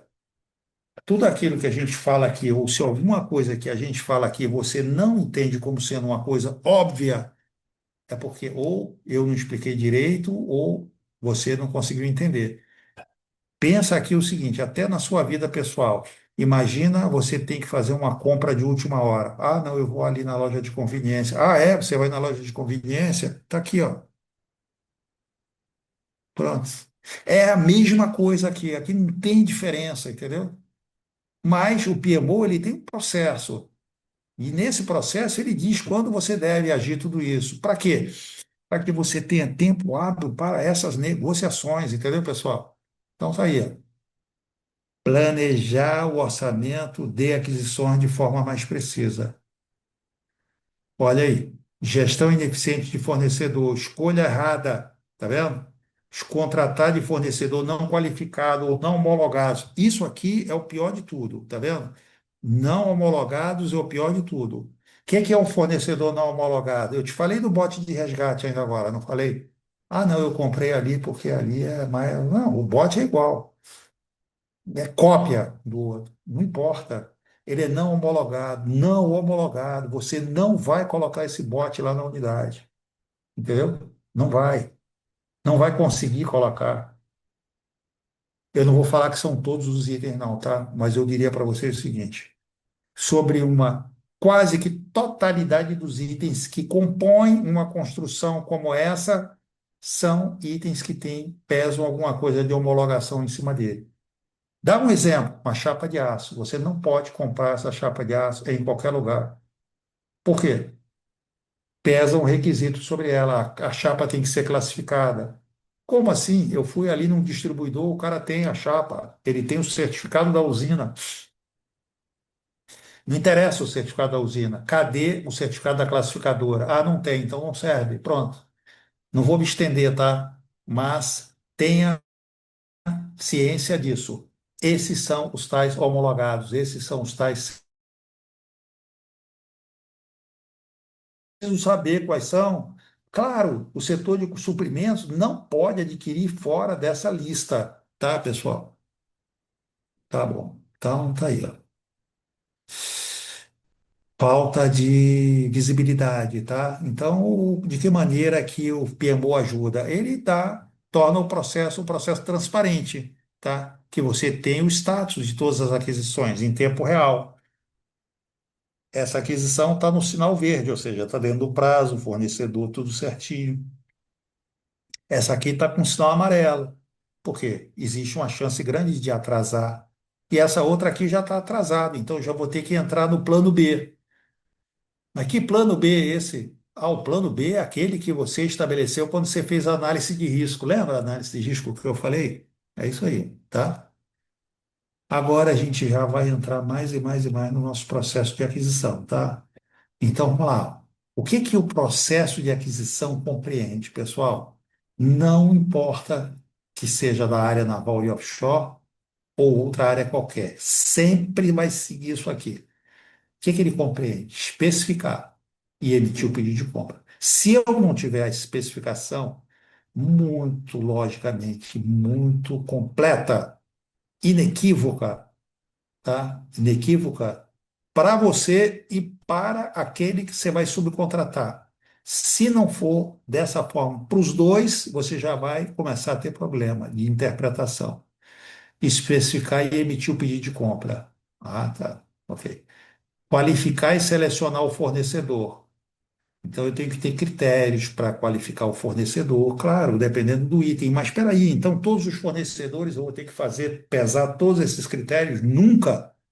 Vai depender da complexidade do item que ele vai te fornecer. Você imagina você entrando num Leroy Merlin, num Amoedo, e começar a fazer exigência lá sobre as coisas que o cara está vendendo. Você não vai comprar mais nada lá, entendeu? Então, aqui, claro, você vai ter que, né, avaliar e aprovar a proposta. Ah, então eu faço a especificação, emito o pedido, recebo a proposta e tenho que avaliar ela. Nessa avaliação eu posso reprovar, comentar, sim, claro, tem que fazer. E aí eu aprovo, sim. E aí eu contrato, legal. Depois que eu aprovei o contrato, sim. Depois que eu contratei, eu vou monitorar o fornecimento, sim. O fornecimento está acontecendo conforme contratado, em termos da qualidade, do escopo, do prazo. Ah, como? Receber e verificar a conformidade do item. Conformidade com o quê, ó? Conformidade com o quê? Ó, ó, ó, olha aqui. Então, se eu começar errado aqui, eu vou errado até o final, né? Beleza. Pagar e encerrar o contrato. Ah, então é importante que eu encerre o contrato? É importante que eu encerre o contrato? Sim, é importante, muito importante, tá? Que você tenha aquele contrato encerrado. E aí alimentar o cadastro do fornecedor. Tá bom? Significa que ele executou. Então ele inclui esses processos aqui, ó. Planejar, conduzir, controlar. É isso aqui, ó. E dentro aqui de controlar tem as ações aí, ó, para você poder voltar isso aqui para aquilo que é desejado. Conceitos importantes aqui, pessoal, no processo de aquisição, tá? É bastante, digamos assim, recomendado que você, no processo, no seu contrato, né, que tenha lá estabelecido quais são as obrigações e as penalidades. O que que são penalidades, pessoal? São as cláusulas de multa. É claro que você tem que ter uma observância à legislação, né? Se você está fazendo coisas que a legislação não permite, obviamente, de novo, clareza quanto às entregas. Que entregas são essas, tá? Ok? Os procedimentos seus, da contratante, da sua empresa, você vai estabelecer, o teu subcontratado tem que seguir os seus procedimentos, tá? os procedimentos seus, ele vai ter que seguir. Exemplo de um procedimento, ele vai ter que emitir o boletim de medição dele utilizando o seu formulário. Por que que você quer que ele emita aqui usando o seu formulário e não o formulário dele? Ah, eu tenho 200 fornecedores de serviço. Se cada fornecedor tiver o boletim de medição dele num formulário diferente, cada vez que chegar aqui eu vou ter que analisar tudo de novo para ver se está faltando algum campo, se tem alguma coisa que o cara deixou de contemplar. Mas eu não quero isso, então eu vou estabelecer um padrão. Ele vai ter que fazer o boletim dele utilizando o meu padrão. Olha aí. E quem faz esse padrão? O PMO, Cadastro e Qualificação de Fornecedores. Esse item também aqui, pessoal, muito importante, especificação de compra, materiais e serviços, a codificação, tá? Quando você está, assim, numa gama, poxa, além de meia dúzia de itens que você está comprando, é usual e se faz sempre estabelecido por meio dessa codificação. Essa codificação, ela é associada a uma descrição do item e ela vai, é um NM, tá? É o número de material. E esse número ele vai ser utilizado como base de controle para tudo. Então, essa codificação é fundamental. No nosso processo aqui, não tem como fazer sem isso, tá? Aqui eu quero que você entenda assim, ó, a autoridade requerida para aprovação da ordem de compra e liberação de pagamento. Olha aí. Não é qualquer pessoa que pode aprovar uma ordem de compra, tá? Não é qualquer pessoa. Tem que ter o nível de autoridade definido, tá? E muitas vezes é mais de uma pessoa e liberar pagamento da mesma maneira. Olha a parte de compliance entrando aqui, tá bom? Aí as principais etapas, né? Elaborar a especificação técnica. Essa, pessoal, eu não vou dizer que é a mais importante, que tudo aqui é importante, tá? Mas eu posso afirmar para vocês assim, sem dúvida nenhuma. Essa especificação técnica é um fator crítico de sucesso aí. Se ela tiver mal feita, a chance de você receber algo diferente daquilo que você estava pensando e o fornecedor dizer que ele está certo e você que está errado é enorme, entendeu? Então, essa especificação ela tem que ser inequívoca, tá? Se for o caso, você vai chamar o fornecedor, explicar, tirar dúvida, fazer o que for necessário, alinhar com ele, para que não haja nenhuma dúvida, tá? Um outro ponto muito importante é um orçamento seu, uma estimativa de custo sua. Você não tem como, tá? Isso não usa aqui nesse mundo aqui. Você tem que ter uma estimativa de custo para você servir como base de comparação. Essa estimativa de custo, essa base de comparação, ela poderia ser entendida também como o target, ou seja, a meta que é dada ao comprador. Sim, isso. Tá? O comprador tem que conseguir comprar com valor abaixo desse daí. E aí vem, dentro do processo de aquisição, divulgar a oportunidade para quem de direito lá, né? Você vai divulgar essa oportunidade para quem? Para aquelas empresas que têm associação com aquele item que você está querendo adquirir, né? E vai fazer como? Selecionar os fornecedores no cadastro. Então, aí o fornecedor vai preparar e emitir a proposta. E nessa proposta pode acontecer uma lista de desvios, ou seja, aquilo que está divergente em relação à especificação. Tá, pessoal? Essa é a lista de desvio. E aí você vai fazer a análise técnica. E existe o quê? A rodada de comentários e revisão. Você vai comentar e o cara vai revisar até a hora que a proposta tecnicamente estiver aderente, tá? Ok? Depois que essa proposta estiver aderente, aí vem a avaliação da parte comercial, tá? Por que que você vai avaliar comercialmente aderente? Vai servir para quê essa tua avaliação? Para nada, né? E aí vem a avaliação final e a assinatura do contrato. Essa figura aqui eu acho bastante interessante porque diz o seguinte, ó, quais são os direcionadores de suprimentos? Suprimentos têm uma preocupação central com o quê? Custo, olha só, hein? Garantia de fornecimento disponibilidade no prazo e na qualidade. Gestão do risco financeiro dos fornecedores, inovação por meio de fornecedores, isso acontece, entendeu? É o desenvolvimento que os fornecedores,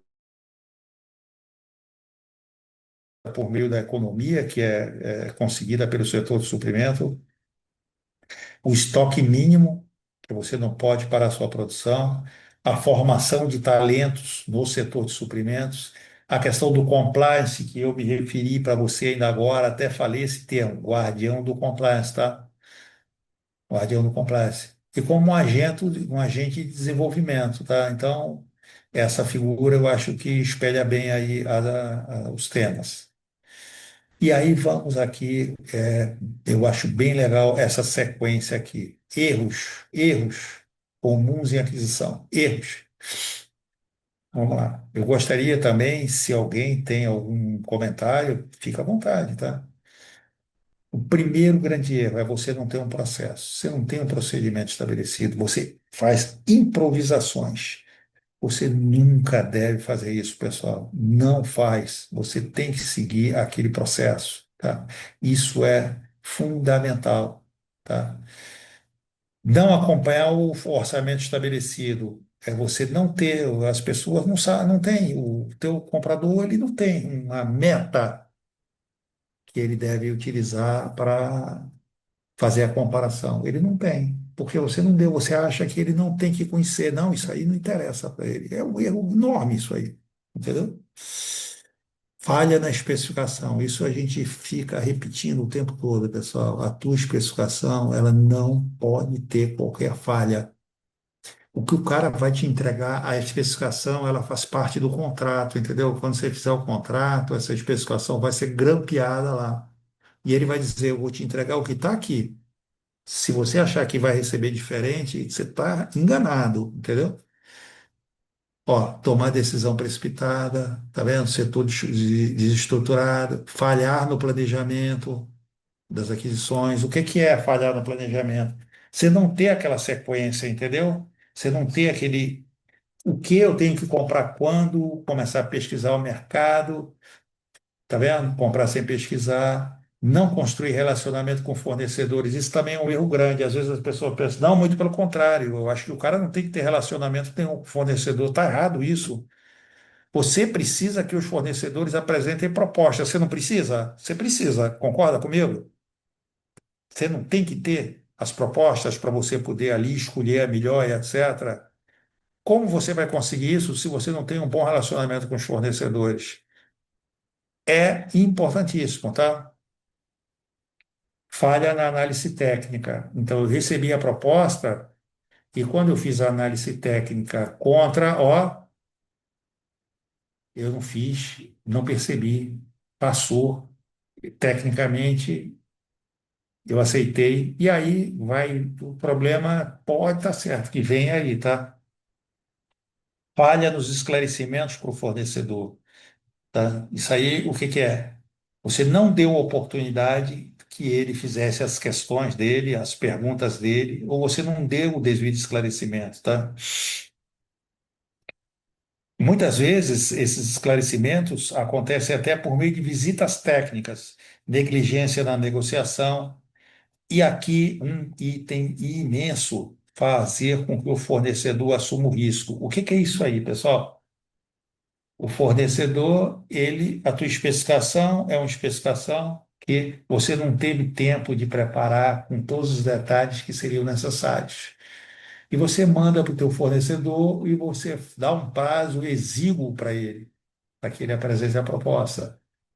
Só que ele tem uma porção de dúvidas. Ele tem uma porção de dúvidas, tá?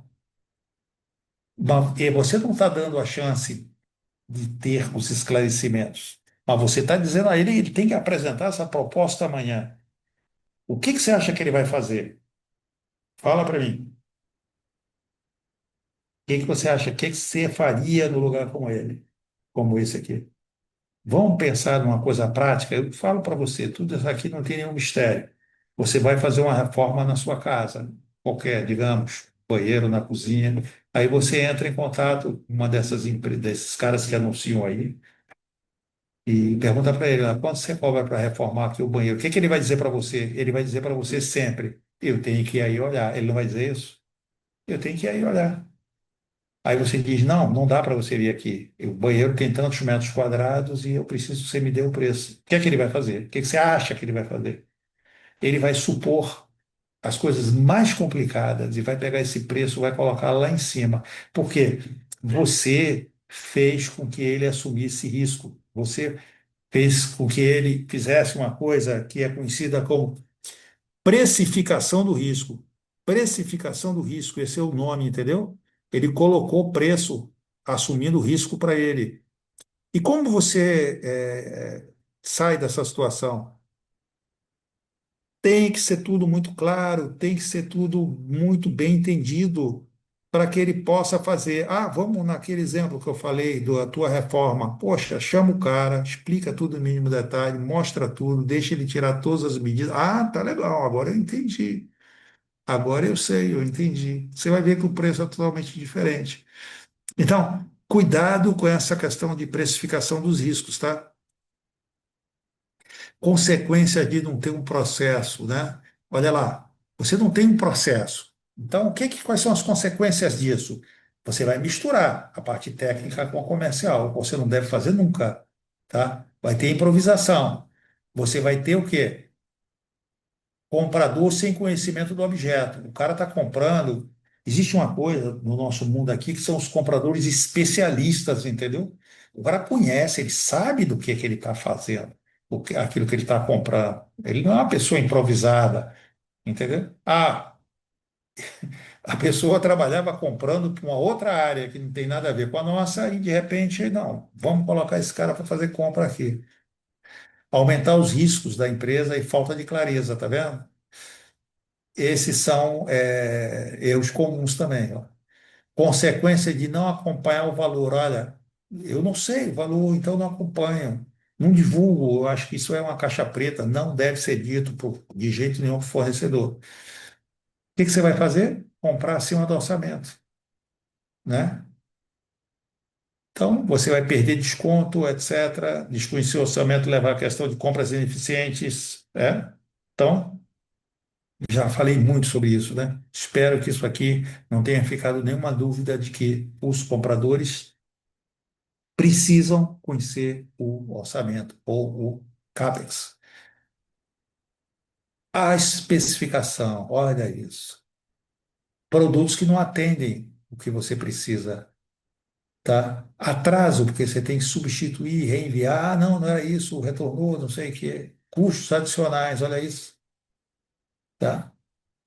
Problemas de qualidade, tá? Reclamações e devoluções.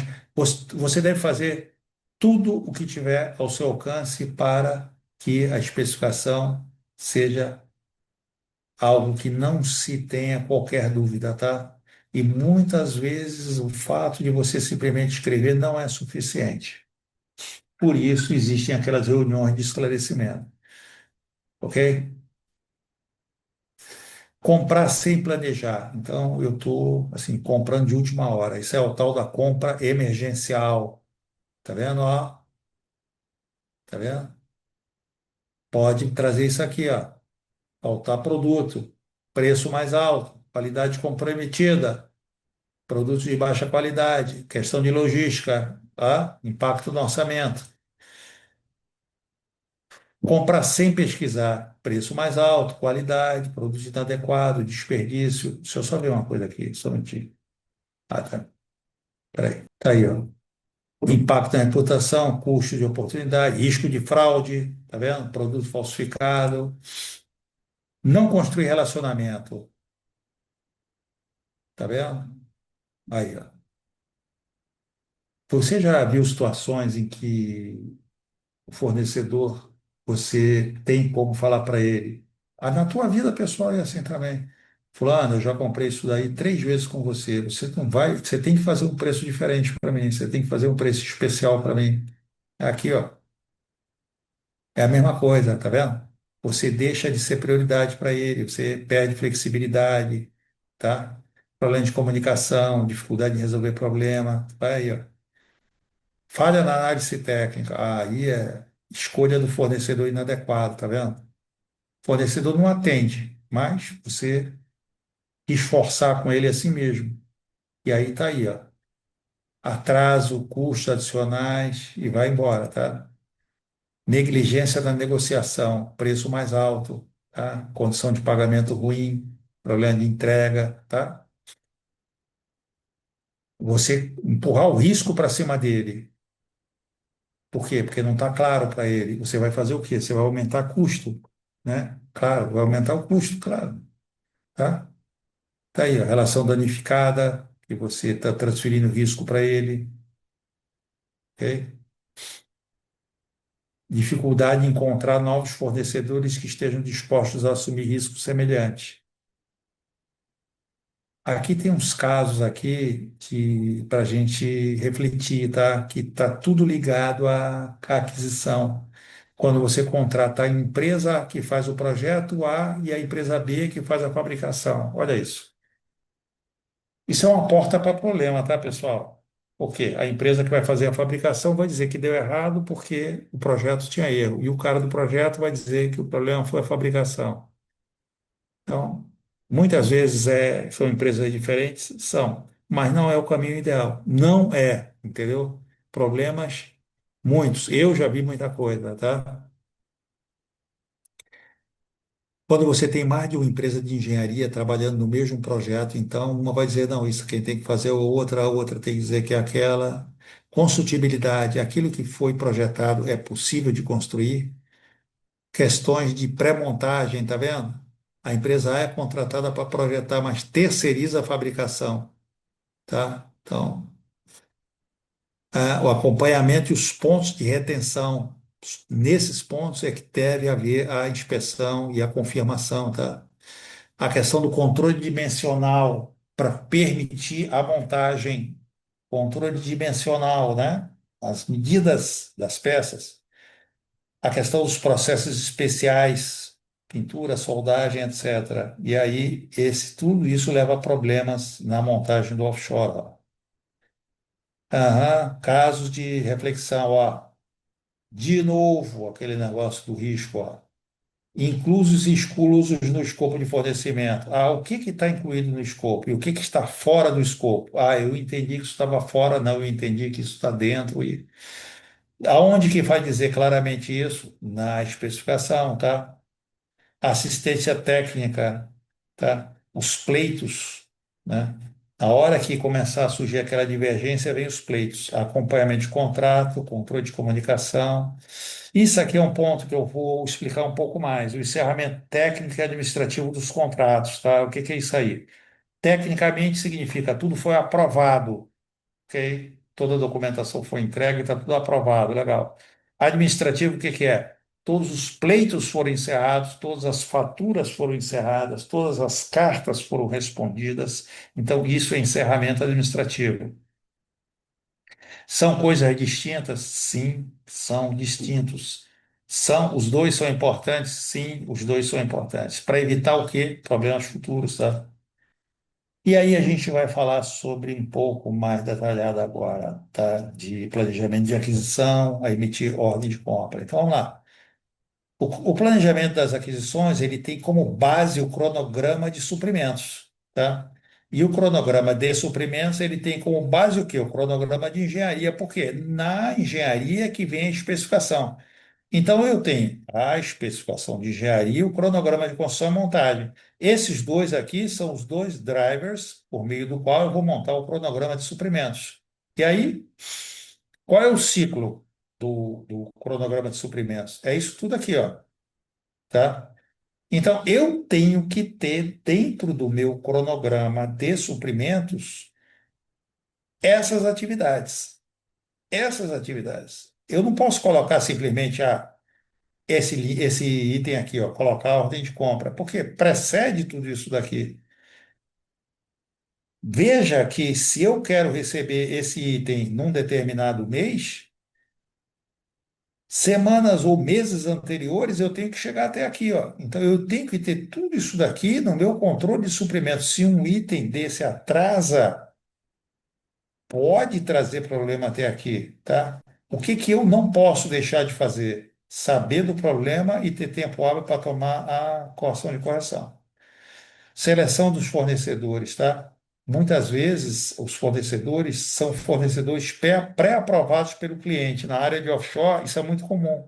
Os grandes equipamentos você só pode comprar de determinados fornecedores, tá? Então, olha isso daqui. Em função da complexidade e criticidade, é importante fazer uma análise de risco, tá? Eu falei para você, você não vai entrar na lojinha do cara da esquina e querer exigir isso aqui dele. Mas, dependendo do item, você vai fazer sim, tá? E dentro de risco, você vai olhar o quê? A localização, em termos logístico, confiabilidade de entrega, né? Ok. E avaliação de risco, o que que é? São acontecimentos que ameaçam a saúde da empresa contratada, tá? Então, você tem que fazer uma avaliação detalhada, como é que está a condição, inclusive financeira dele, tá? Então, a ameaça, o que que é?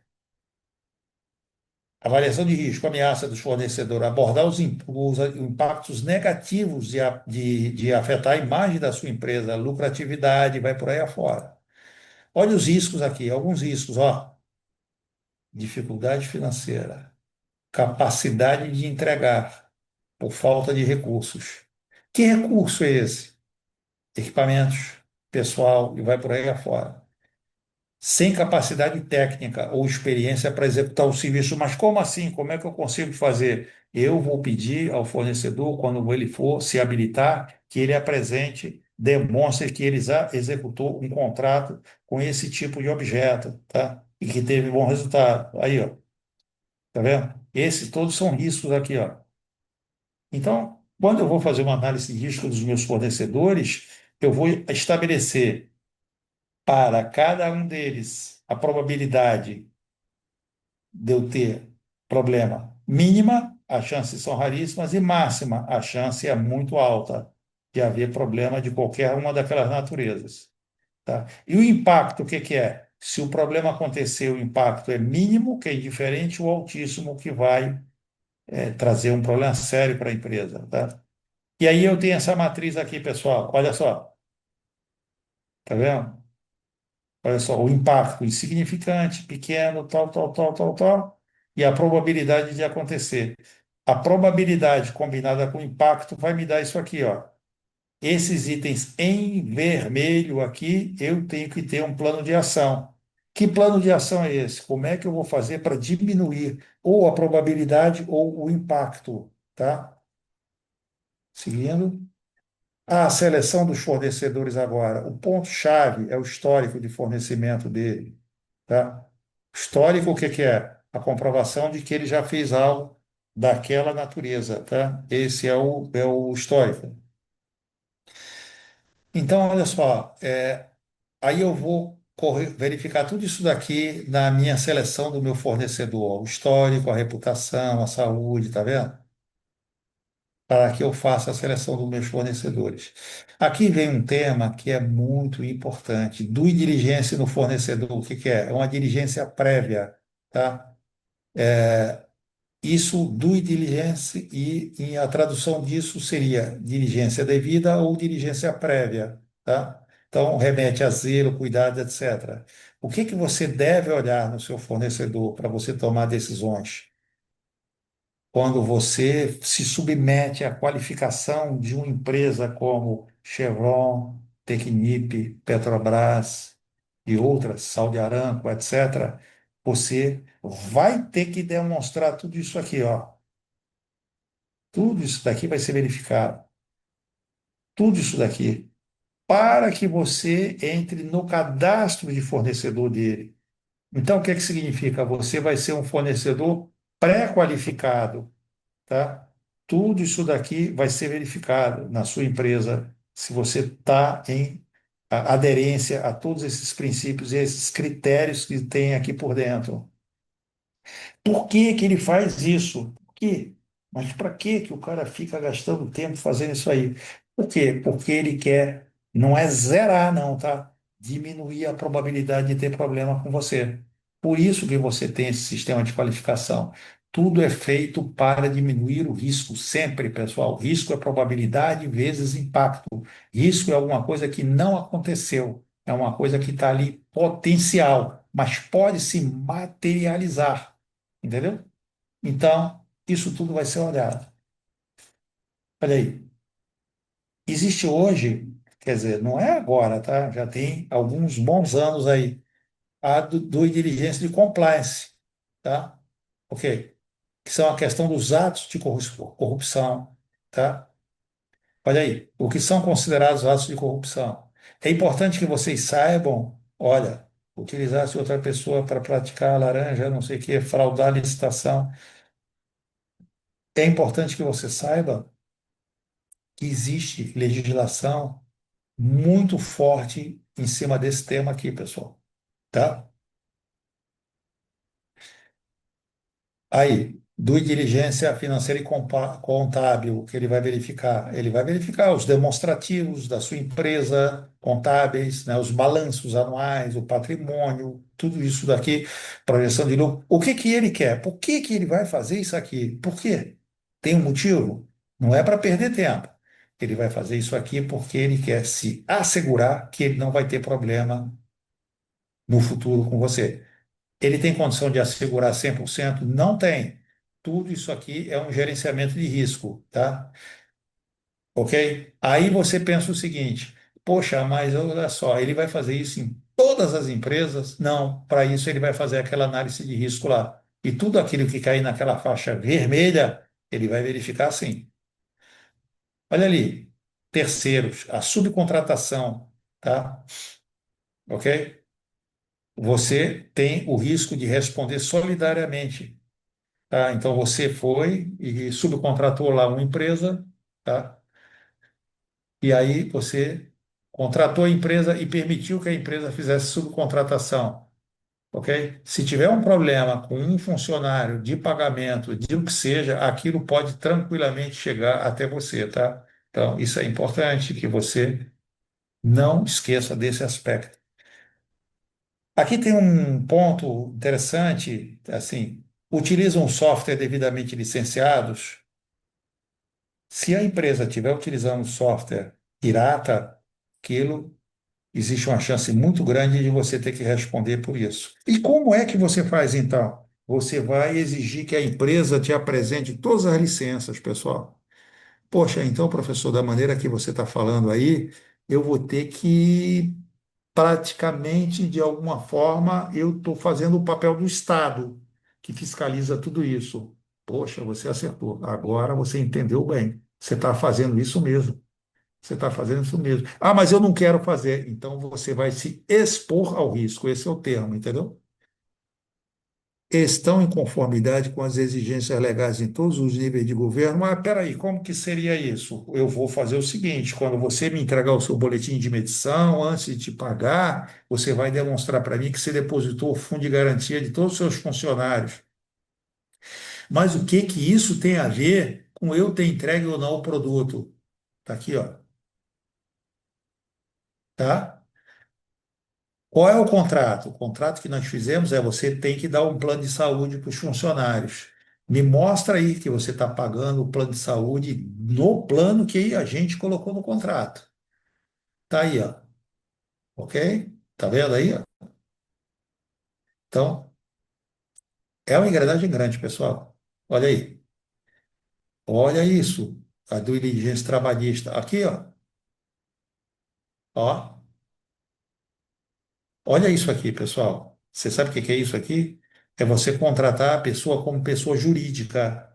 Entendeu? Para fugir de N coisas aí, que impostos e etc. E, enfim. E aí vai acontecer isso aqui, que a gente está mostrando.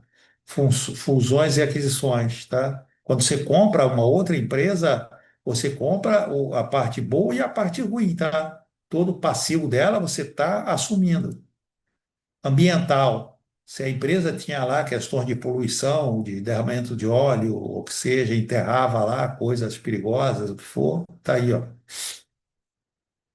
A questão de software, nós falamos ainda agora, isso é muito importante, pessoal, muito importante, tá? que a gente sabe, esses softwares são muito caros, então. Eu posso dizer para vocês o seguinte: isso aqui melhorou muita coisa. Eu tenho visto aí, nos meus anos aí de experiência, melhorou muita coisa, né? Hoje não se admite mais isso. Mas você aí, as pessoas um pouco mais assim de rodagem aí, que já tem mais tempo, né?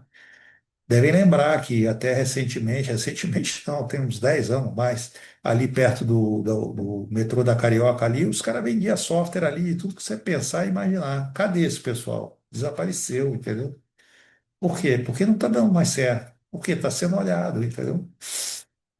Imobiliária, ó, certidão negativa, registro, tá? Aham, integridade, ó. Isso aqui, ó, é o grau de integridade, risco de integridade da empresa, é um dos itens de pontuação para você entrar no cadastro de uma empresa como a Petrobras, tá? Propriedade intelectual, da mesma forma, tá? A questão jurídica, os passivos judiciais, os processos que a empresa esteja respondendo em qualquer uma dessas áreas, ó, tá vendo? E aí eu estou mostrando para você aqui, quando eu falei para você que às vezes o seu cliente ele exige que você compre somente em determinados fornecedores, esse aqui é um exemplo, Master Vendor List Offshore, tá? Se você quiser comprar, por exemplo, uma turbomáquina, ok? Você só pode comprar, ó, desses fornecedores aqui porque são os fornecedores homologados. Ah, não, eu quero comprar de um outro lá, um chinês. Ah, é? Você pode comprar. Só que você vai ter que fazer o processo de homologação dele. E eu vou te dizer o seguinte: é melhor você não fazer, não, porque vai te dar. Olha ali, estudos, olha ali. Essas são as empresas, tá, que fazem parte dessa Master Vendor List Offshore. E aí a gente vai avançar mais em reunião com os licitantes, tá vendo? É importante que você tenha as regras claras, planejadas, etc., que seja coordenado pelo gerente de projeto, que todos participem antes da apresentação da proposta. Claro, né? Não vou, vai ser, tem que ser antes, né, pessoal? Você vai fazer os esclarecimentos. O objetivo qual é? Olha aí, o que que você quer? Aqui você só quer uma coisa, diminuir o risco. Quando eu diminuo o risco dele, eu diminuo o preço. E o que mais que eu quero? Aderência à especificação. Eu pensei que a especificação estava clara. Não está, não estava clara. Tanto que nessa reunião eles levantaram as questões e aí eu pude esclarecer tudo. E vou gerar uma ata e tudo que tiver nessa ata passa a se sobrepor à especificação. Aí eu vou fazer a análise da proposta, tá? Primeira coisa, eu não posso analisar para decidir propostas tecnicamente divergentes, não é? Não tem sentido. Eu tenho que ter uma equalização, ou seja, todo mundo está fornecendo tecnicamente a mesma coisa. Agora sim, eu vou comparar preço, tá? Ok? Tá certo? Concorda? Entende isso aí que estou falando? Entra numa loja de material de construção, tem lá cerâmica de diversos tipos. Ah, tá legal. Aí o cara, eu estou comparando esse material com esse aqui. Não, peraí, poxa, isso aqui é porcelanato, essa da outra aí é uma cerâmica de quinta categoria. Você não pode comparar uma coisa com a outra. Ah, por quê? Então eu tenho que equalizar, entendeu, pessoal? Depois que eu equalizar a proposta, eu vou emitir uma coisa chamada PATEC, um parecer técnico, que vai avaliar e dizer se aquela proposta está aderente à especificação ou não, tá? E nesse PATEC tem que constar tudo o que foi base para essa decisão de estar ou não estar conforme, ok? Pode ser aqui, que essa sistemática pode ser simplificada quando for coisa corriqueira, tá? Aí você lembra daquele negócio que você entrou na loja da esquina para não ficar fazendo exigências absurdas, tá? Olha aí, equalizar a proposta, tá vendo? Isso aqui é aquela questão de CIF e FOB, que eu não vou entrar em detalhe, mas está bem explicado aqui, ó. Completar o escopo, ó, quando a proposta vai mais além ou aquém de outra, compatibilizar a moeda, quantitativo, análise de desvios. conhecer para poder comparar os desvios observados. Desvio o que que é? Tudo aquilo que está divergente da especificação. Você tem que levantar esses desvios, pessoal. Entendeu? O ideal é que o quê? Ah, não tem nenhum desvio. Eu te falo que isso é muito difícil, tá? Aí você vai emitir esse PATEC aí, ó. Para cada proponente, você vai fazer o quê? Identificar qual é a proposta, qual é o objeto, o parecer, se está aprovado ou reprovada, tá? E para aqueles que foram aprovados, você vai anexar tudo isso aqui, ó. A proposta do cara, os esclarecimentos, etc, etc. Somente para os que foram aprovados. Isso se chama parecer técnico, PATEC. Aí vem a negociação comercial. Você vai fazer negociação comercial com quem? Com quem foi tecnicamente aprovado. Quem não foi tecnicamente aprovado, você não vai nem abrir o envelope comercial. Por isso são dois envelopes, tá? E aí você vai analisar e negociar, tá? Só financeiro. Na hora que você chegar para o setor de suprimentos e falar, olha, essas quatro propostas aqui estão tecnicamente aprovadas, sabe o que você está falando para ele? Você pode comprar de qualquer um desses quatro. Não importa, qualquer um desses quatro atende. Aí é só comercial, tá? E aí você vai ter a aprovação formal. Olha aqui, por quem tem direito na organização, tá? Ok? Olha aí, tá? Você tem a questão da autorização, ó. Aonde tudo isso daqui está explicado? Esse caminho todo que nós falamos até onde, está onde explicado?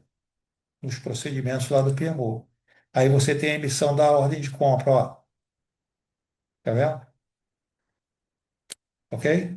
Emite a ordem de compra, e aí tem quantidade, etc. E tem dentro da ordem de compra, normalmente, para não dizer sempre, termos e condições de faturamento, entrega, garantia e outros, que isso não tem a ver com a parte técnica, geralmente é uma coisa padrão da empresa.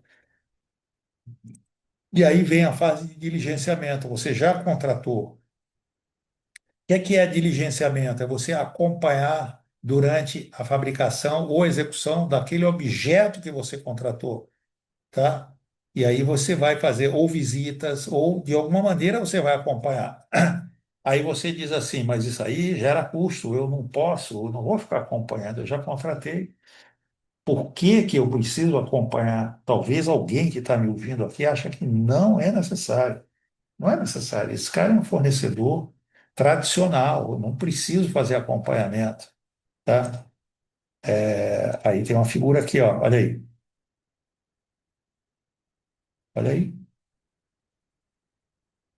tá vendo aqui? É isso aí. Ó. Quando você pensa que você não precisa acompanhar, você lembra disso aqui, ó, tá? Então eu te digo que você tem que acompanhar, sim, tá? Você tem que acompanhar, sim. Isso faz parte do trabalho, tá? Então você tem que acompanhar, até para ter certeza de que vai chegar no dia da entrega e ele vai entregar mesmo, ok?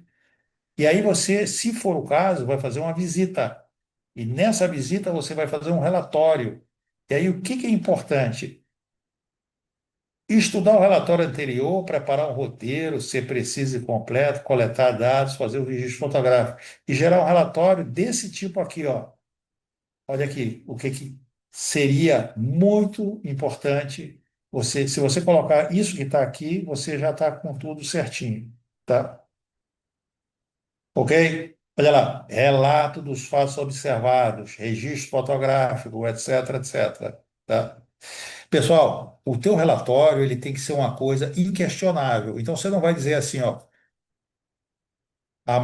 o fornecedor estava trabalhando com uma documentação obsoleta. Esse tipo de registro não serve para nada, para nada. Você vai ter que dizer, fornecedor estava utilizando o desenho número tal, título tal, na revisão tal, quando de fato o documento já está na revisão acima, assim, assim, assim, assim, assim. As informações que você lançar aqui não podem ser passíveis de questionamento. Cuidado com esses relatórios, tá? Ok? A questão de compliance, tá? Na contratação, ó, é importante que você busque fornecedores que sigam essas boas práticas, olha, tá? Transparência, realizar a tratativa de forma adequada, né? Olha aí, ó. Isso aqui é importante, tá? Alguns princípios que nós estamos colocando de procedimento de compra, aquisições e negociação comercial é do setor de compra, não é do setor de engenharia, não é do setor de construção. Nós estamos falando em negociação comercial, obter no mínimo três cotações, tá? Solicitar certidões em fase pré-contratual, tá? Bom, você vai deixar para pedir as certidões lá do seu fornecedor depois que você contratar? Não, pessoal, antes, né? Olha aí, solicitar comprovação de pagamento e recolhimento. Isso aqui é, por exemplo, fundo de garantia e outros, tá vendo? Certificar o fornecedor não está na lista de trabalho escravo, tá? Solicitar a aprovação do fiscal gestor para a liberação do pagamento, realizar todas as comunicações de modo documentado, tá vendo? Isso é um critério. Olha, a Petrobras, quando você vai tentar fazer lá a sua qualificação, ela tem esses critérios aqui, ó. Esse é um critério chamado integridade, tá vendo? Olha aqui, ó. Olha aqui. Então a gente pode dizer o seguinte, poxa, então há 20 anos não se falava nisso? É verdade. Então houve uma evolução ou uma mudança dos critérios? Sim. Lembra que eu falei no início da nossa palestra de hoje que as coisas mudam em função dos acontecimentos? Está aí, ó. E agora nós vamos falar sobre pleitos e claims. O que é isso aí? Tudo aquilo que o teu subcontratado entender que ele está fazendo a mais do que foi contratado. Você está pedindo a ele que faça a mais. Ou você, de alguma maneira, impediu que ele executasse a atividade dele e isso está gerando um prejuízo. Exemplo, você colocou uma outra empresa para trabalhar no mesmo local que ele está com a equipe dele, e aí o pessoal dele não consegue trabalhar. Outro, você tinha que dar vaga no voo para o cara embarcar lá para fazer o levantamento, e você não deu. Então o prazo está indo embora. Então isso aí gera o quê? Pleitos e claims, entendeu? Então isso aí se resulta em quê? Em questões financeiras. Principais tipos: alteração do escopo. Eu estou exigindo coisas que não foram contratadas. Eu estou perdendo produtividade porque ele botou uma outra equipe junto com a minha. Eu tô pedindo extensão de prazo porque ele não me deixou fazer a atividade.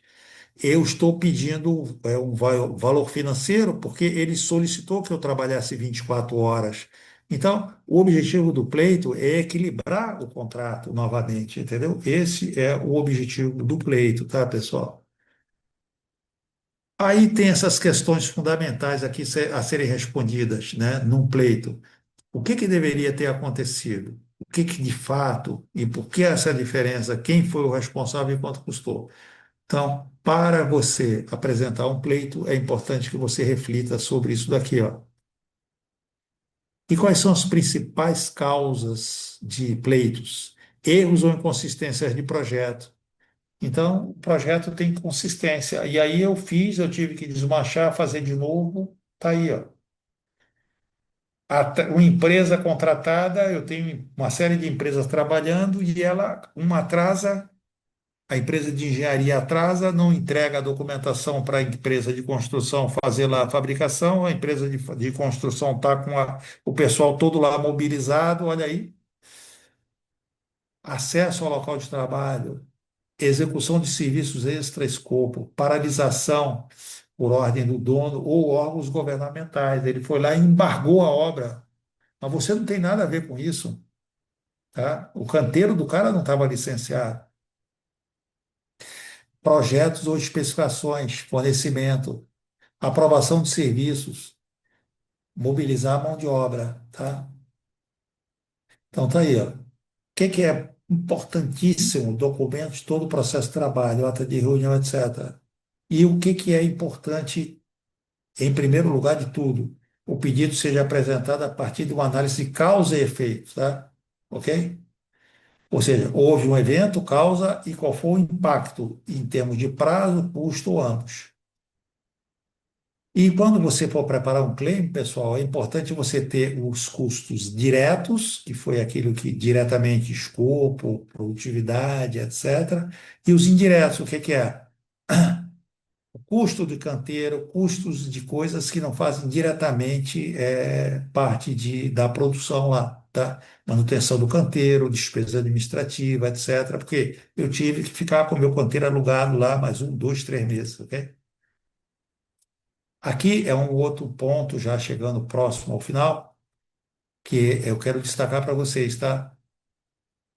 O que que é importante? Que o pleito seja muito bem fundamentado. Se ele não for muito bem fundamentado e provado com fatos e dados, ele vai ser um insucesso, com certeza. E outra coisa, no final da obra, eles devem ser apresentados à medida do seu acontecimento. Isso é uma outra coisa muito, muito, muito importante, tá? Aqui, já apresentando para vocês as referências bibliográficas aí, ó.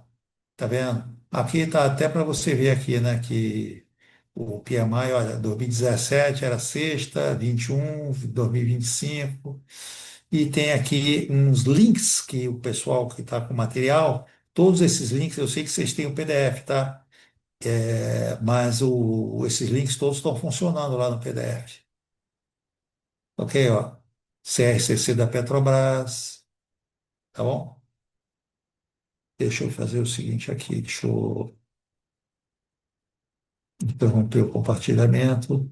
Pessoal, nós chegamos aqui ao final da nossa explicação, tá? Eu estou vendo aqui os alunos e outros que vão assistir a aula gravada, tá? Eu, a gente sabe, né? O tempo é um tempo curto para a gente entrar em detalhes e discutir temas aqui, né?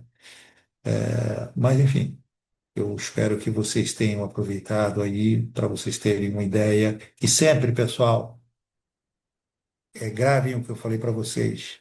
Não pense que é importante que você só conheça um determinado tema, só aquilo onde você trabalha. Não faça isso.